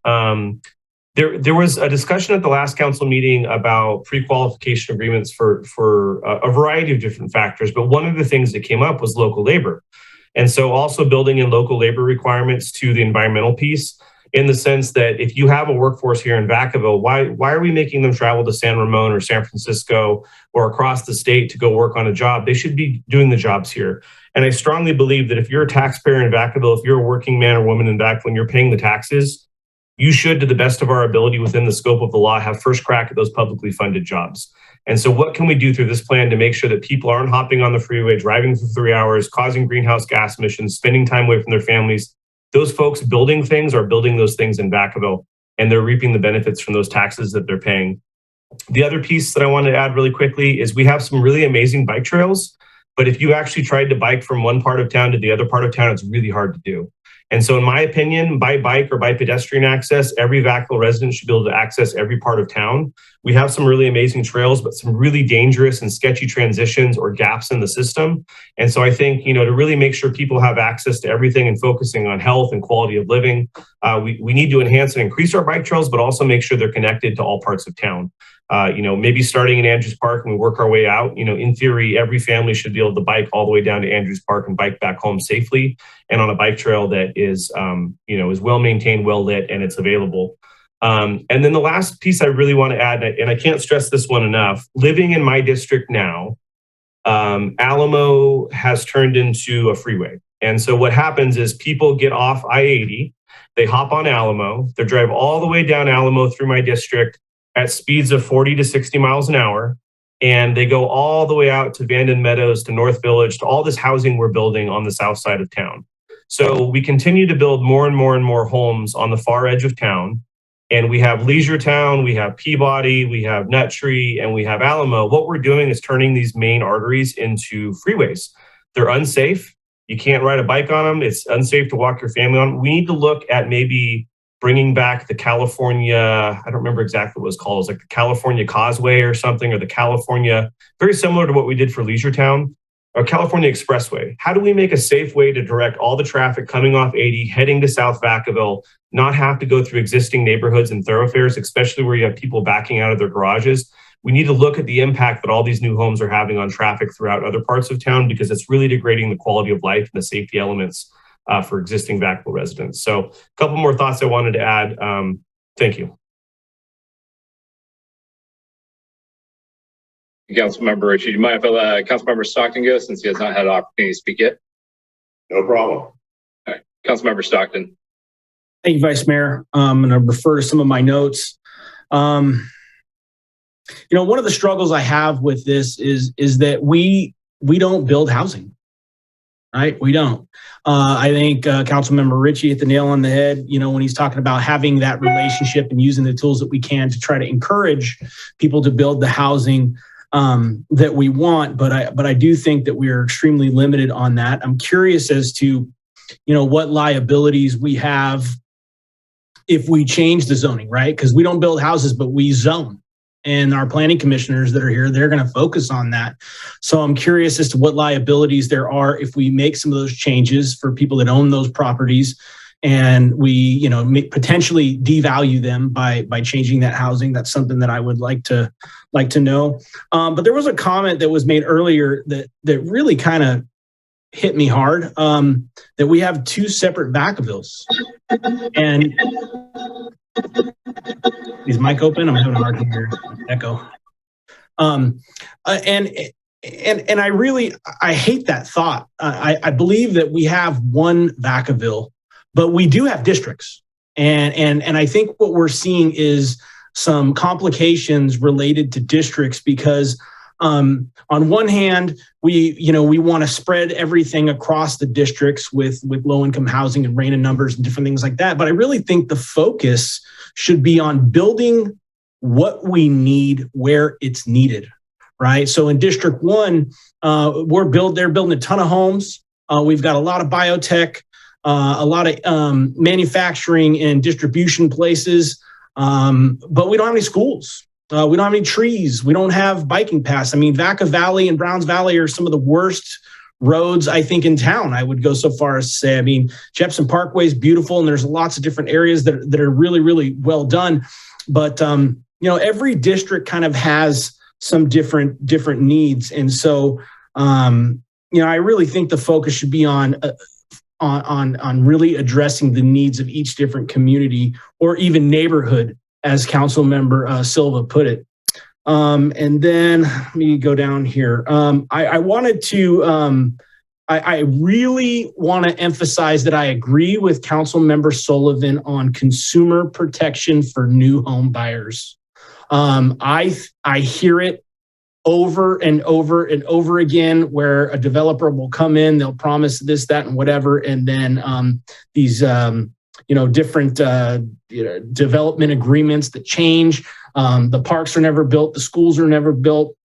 Those are some of the most frustrating things I think I experienced as a council member. So I'd really like to see some emphasis, and I think we've kind of beat that dead horse over and over again, I think, throughout the past year, but I definitely wanted to focus on that.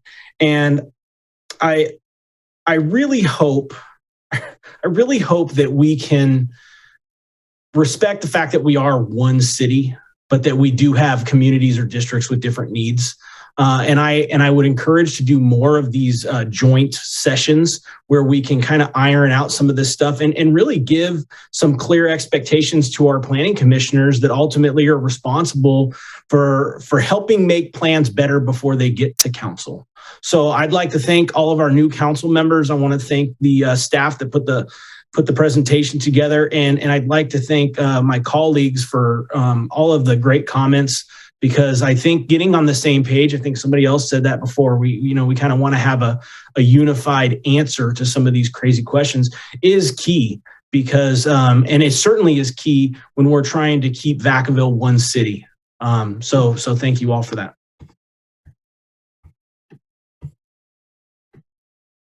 My apologies. I kind of skipped over Commissioner Klein. You still like to say something? Go ahead and unmute your mic. Jason, were you talking about? So was that Greg? Were you talking to myself? I can't hear you. Oh, no, Commissioner Klein had his hand up back, so I skipped over him before going to Councilmember Stockton. Thanks. Okay, great. Yeah, thank you. Sorry, I had technical difficulties at the top, so but I really enjoyed the presentation, and thank you very much for the opportunity to speak. I a couple of comments and a question. So I as to the slides on EJ, or environmental justice, I'm mindful that SB 1000, the context that it was set up in was primarily around protecting disadvantaged communities and giving others who have been disadvantaged the opportunity to be heard and a part of the planning process. Planning has been a traditionally homogenous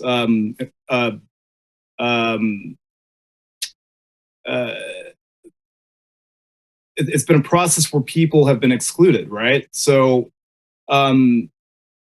as it's evolved, I think that we're sort of locked into things like the EnviroMap screening, CalEnviroScreen 4.0, where we're looking at specific issues from the past, like pollution and disadvantaged communities. And that should be understood in the context where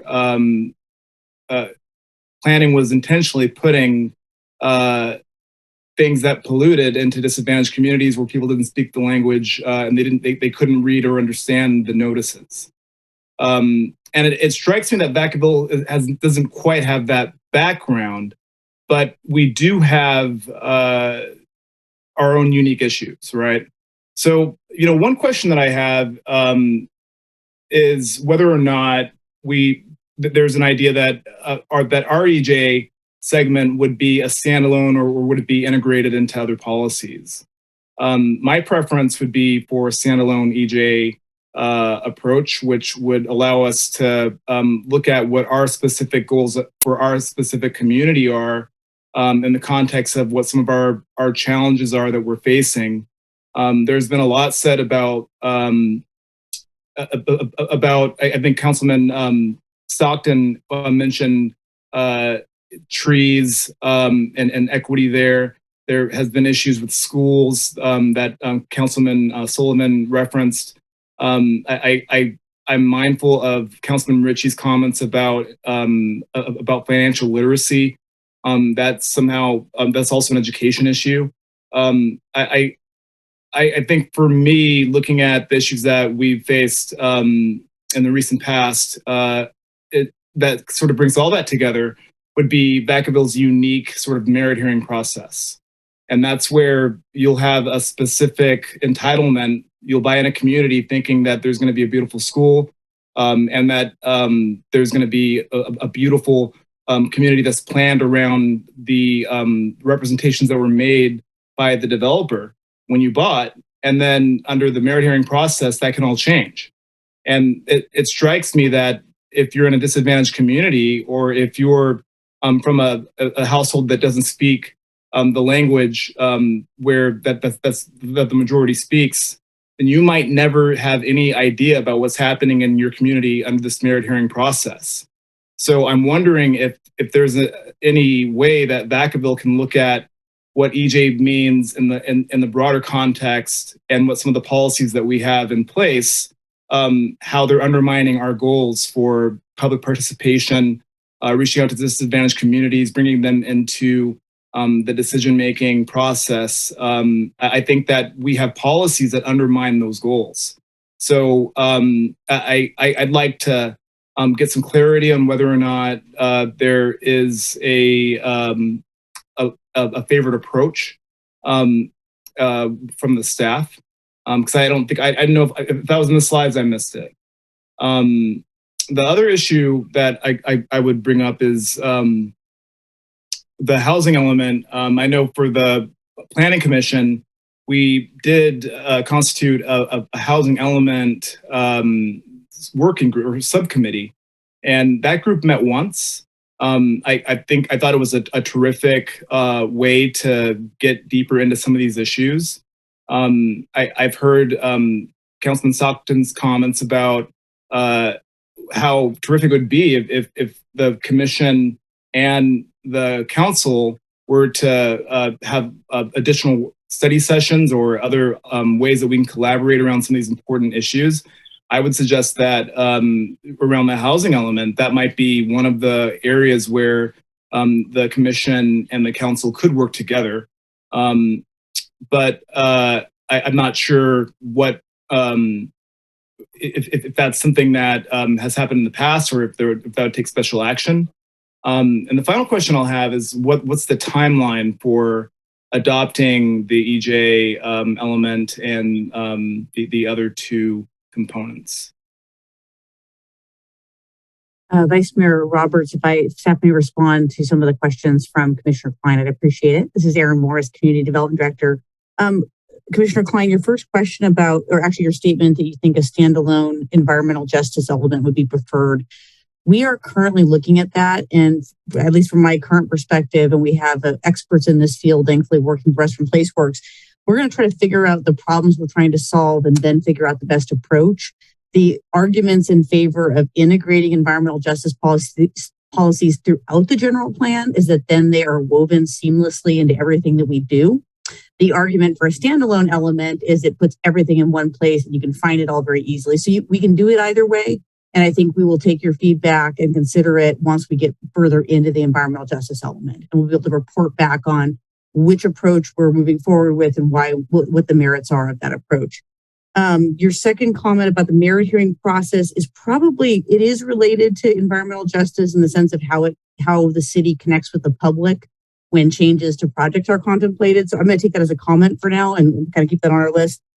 You asked about the housing element subcommittee. We are planning on reconvening the Planning Commission subcommittee following this study session. It was been a little awkward gap because we were waiting to get this meeting together.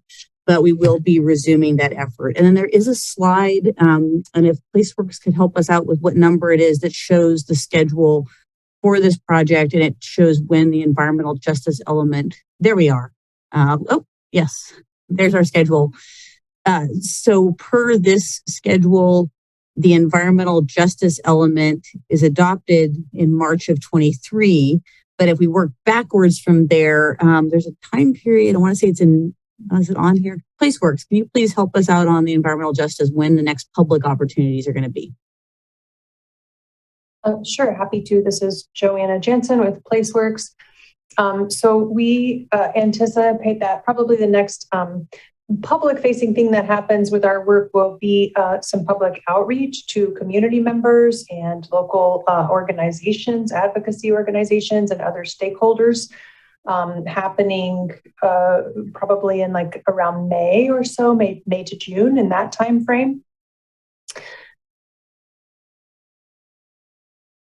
And then I think we expect to have perhaps some draft language related to the environmental justice policy language, goals, policies, actions, and other, the pieces of the general plan to share with the community and Council and Planning Commission in the fall of 2022.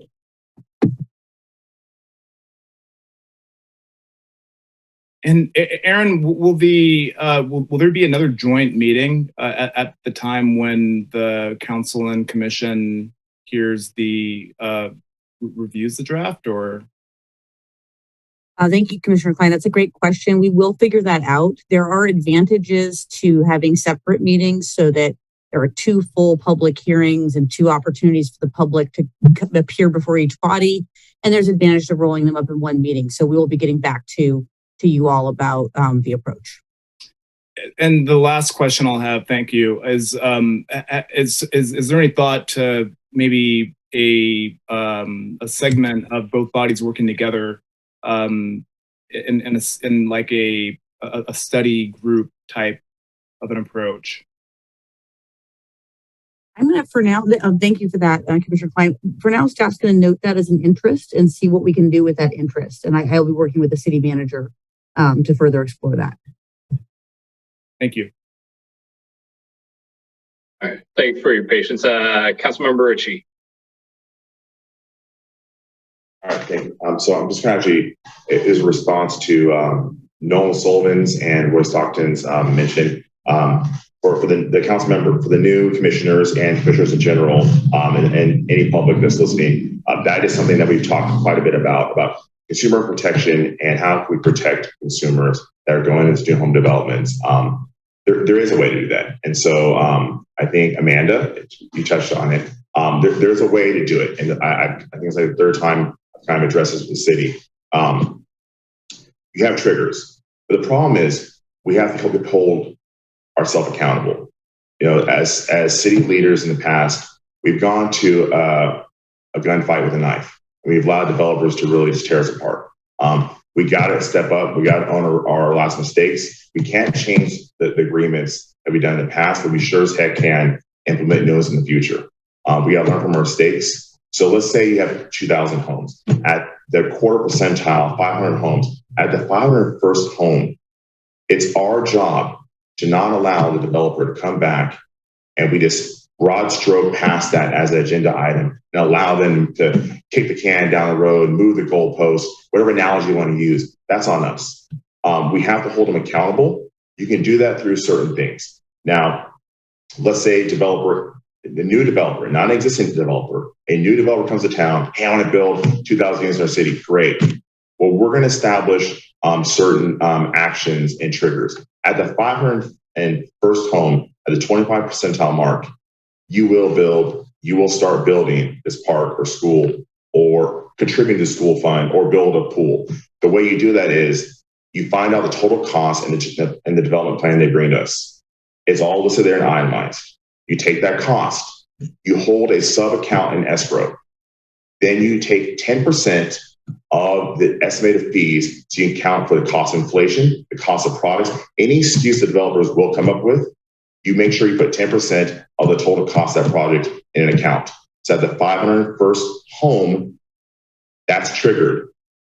Regardless if they do or don't want to come back, that money's sitting there. That at that point, you could subcontract that out to have another subcontractor build a park, school, build the pool.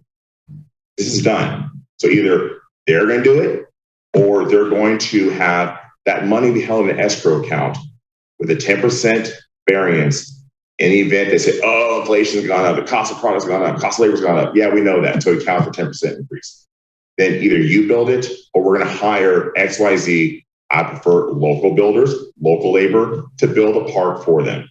And then a way to kind of keep them honest, you cannot go past go until that park is done. So now they're sitting on a project that they should have done the right thing in the first place. They should have built the park on time. And now they have a third-party company that got the job, got their money, and their laborers, employees are getting paid. So their employees, they're sitting stagnant with costs. Trust me, they will not want to sandbag a whole crew if they can't build the 502nd home because they negated on the contract. So it's aggressive. It happens. We have to have the courage to tell a developer, if you want to build in our city that bad, then you need to adhere to these guidelines. I think we're doing a great job in the city of Vacaville of bringing biotech and bringing all the stuff into into Vacaville and Stockton's district. It's going to be awesome. There's a lot of developers that are going to be seeding and wanting to get here and build these homes at a high cost, at a low cost. They're going to want to come. And if they want to be in Vacaville that bad, they have to adhere to the cost to build. And they will do it. They'll piss and moan. But when it comes to making dollars, it's capitalism. They'll find a way to make it work. Trust me.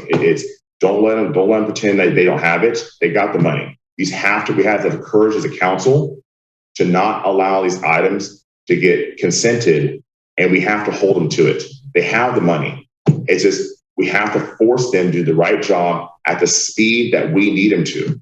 And it works. I mean, I've seen it work in developments all over. You hold them accountable, and the only thing they care about is money and time. The faster they get a job done, the more money they make. And we've got to really hold them to the wires. We can't blame anybody else. We make the decisions. We pass the policies. If we allow another developer to come to Vacaville and not give us what we need, it's on us. So we have to answer the constituents and the citizens. So I really want to be adamant about that. It's their job is to do the job as cheap as possible. Our job is to hold them to the fire. So we need to, as leaders, see which side is going to win, the developers or the city of Vacaville elected officials. So I'm ready to step up. They'll probably hate me, but I'm telling you, I know they hate me, but I mean, they can do it. We just got to really hold them to it. And that's it. Thank you. Councilmember Silva. Yeah, thank you. I appreciate all the comments from the commissioners and council members. My question for staff is this process of feedback. One of the things I'm still kind of, over a year here is I'm kind of conflicted on how we as a city, how we as staff take the feedback from council and kind of weigh that. So maybe I'm kind of curious to see if there's staff, if there's clarity on what staff is receiving as far as feedback. I'm kind of unclear on what feedback is how it's weighted, if it's accepted or not. And I guess part of that's kind of waiting and seeing if it ends up on another document. I'm wondering if there's other processes that can be put in place to where maybe we're, doing a survey, a yes, no type of thing, or a scale, some type of scale rating type of concept based on council feedback, as far as, giving clear direction and kind of understanding where we as a council are committed to.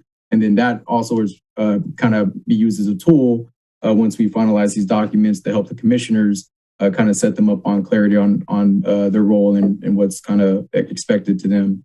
So just kind of providing that feedback for maybe next time when we convene about this. So on top of that, to Commissioner Klein's comments about some type of focus group, I think one of the maybe 2 meetings ago, council approved a motion that I made to bring back to council a discussion on how we assign council members to different committees that would fulfill the different requirements. And one of those is housing. And I think that's probably an opportunity for us to have commissioners or planning commissioners and council members within Brown Act to possibly discuss and collaborate on different issues, maybe on a quarterly basis for that. In addition to that, one of the things that I just want to kind of echo, going back to my initial point right now was about providing feedback or kind of digesting what's kind of going on and assessing the impact. Is being able to have access to a lot of this information ahead of time. There's something that's kind of come up in a different way. So I think, particularly for newer commissioners and established commissioners as well as council members, I think the sooner that we can have access to these documents, whether it's 7 days, 6 days ahead, I think that makes a big impact. And that would also include PowerPoint presentations. So I would like to get, so try to keep that in mind. And also to the all the commissioners as well as council members, I think one of the things that I think that as we establish this housing element, and I don't know in what capacity PlaceWorks can help assist this, but as we have these established documents, I think something that would be very beneficial is if we had some type of checklist, but not to serve as a checkbox, but a descriptive checklist to see how we're addressing these different. Whether or not we're addressing these different elements within our housing elements or different parties or different policies, that's something that is relatively quick for us to reference and kind of gain guidance and a deeper understanding to see how we're addressing these different needs based on what we as a community are expressing our desire of how we move forward. So any feedback from council members, commissioners, and honestly, the general public, because a lot of times they're the ones holding our feet to the fire, so to speak. Any feedback on that, on what type of structure, what information would be necessary or useful, so that way they don't have to dig through the text. I think that's something I am personally very open to, and maybe that's something that we can continue to have a continuous improvement mindset on approaching that documentation. One thing I just want to add to the comments on developments, anytime we're using public funding for various projects. It came up with the Allison one. What I was really kind of encouraging, wanted to challenge the developer to do, as well as this and work with city staff on, is how to create something that looks more as appealing as possible. So without giving something that has a lot more character, whether that be art element, certain architectural design, murals, whatever it might be. And then if, in addition to that, one of the things that they came back that I personally really appreciated finding a way to incorporate was that rooftop space, using that as some type of garden.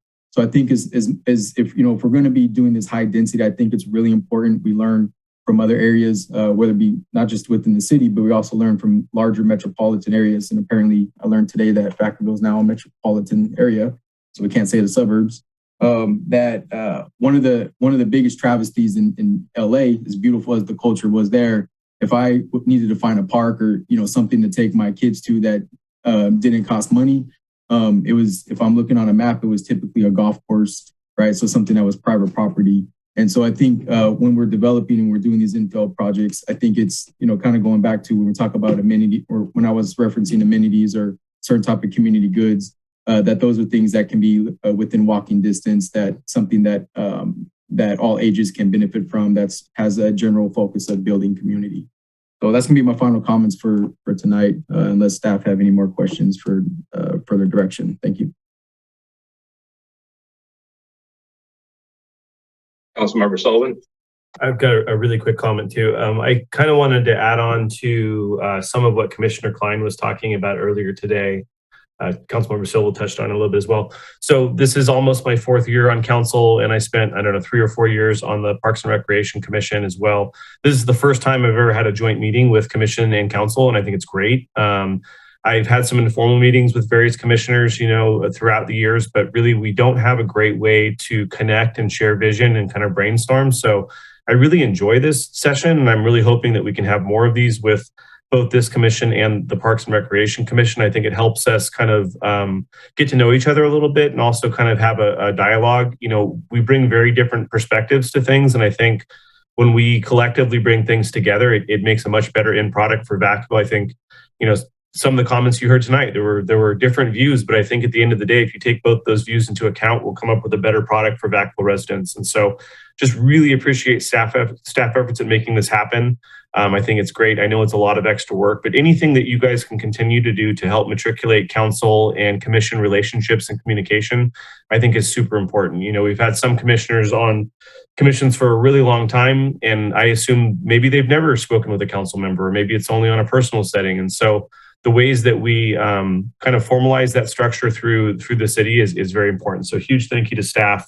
I hope we can keep doing things like this with all of the commissions, and also to, you know, the commissioners. Thank you guys so much for your service. It's a thankless job. We're always wrong and we never know what we're talking about, and the public's always frustrated, but you know, it's the hard work that we need to do to make a better Vacaville for tomorrow. So I just commend each of you. Welcome to the commission. There's a couple of you that I don't know yet that I'll probably reach out to you afterwards for a cup of coffee at some point in time. But just welcome to the commission and thank you for your service. And thank you, staff, for a well done meeting. And thank you for the consultant team as well. Thank you. Yeah, I know that all of the council members, commissioners had an opportunity to speak. I just want to touch on a couple points here. This is more for the safety element. I believe it was Eli that presented that. I know the city's EOP includes it to some degree, but I definitely look at what Travis is doing right now, given the state of things in Eastern Europe and Ukraine. Because what happens there greatly affects Vacaville and Fairfield as well. As we all know from just over 20 years ago, things can drastically change overnight. So yeah, for safety element, I'd highly suggest looking at what Travis is doing for some of their safety plans. For more on the housing, Commissioner Rudine brought up a big part of it, and it's actually presented quite a bit at the Planning Commissioners Academy, which I had the opportunity to attend a couple weeks ago. And with that is the inclusionary housing, and I heard that brought up quite a bit by a few cities, especially in the Bay Area. And one thing that went hand in hand with that is scalable developer fees, because developers are not going to want to put in 10% of their housing or whatever percentage it is and have to pay the same fees for a 900 square foot house or 1,000 square foot house as their 2,000 or 3,000 square foot houses. It makes them not want to do that, and also limits their ability to do that to some extent. So it's something that we can look at. I know it's been brought up a couple times over this last year. And the last piece I have is kind of echoing what Councilmember Ritchie brought up, is holding developers accountable for what they're doing. A lot of that does fall on the city. But with that, like every developer is going to develop. That's what they do.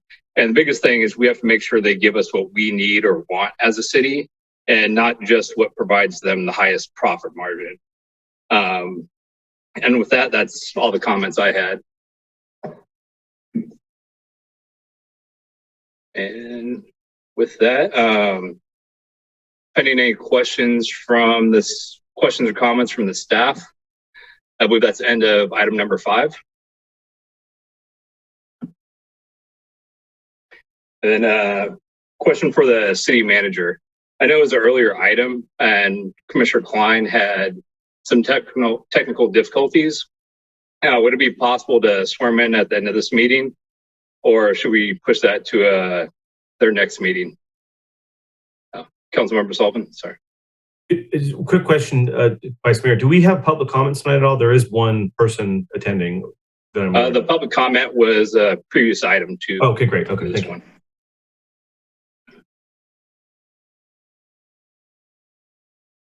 Yeah, City Manager, is it okay to swear in Commissioner Klein?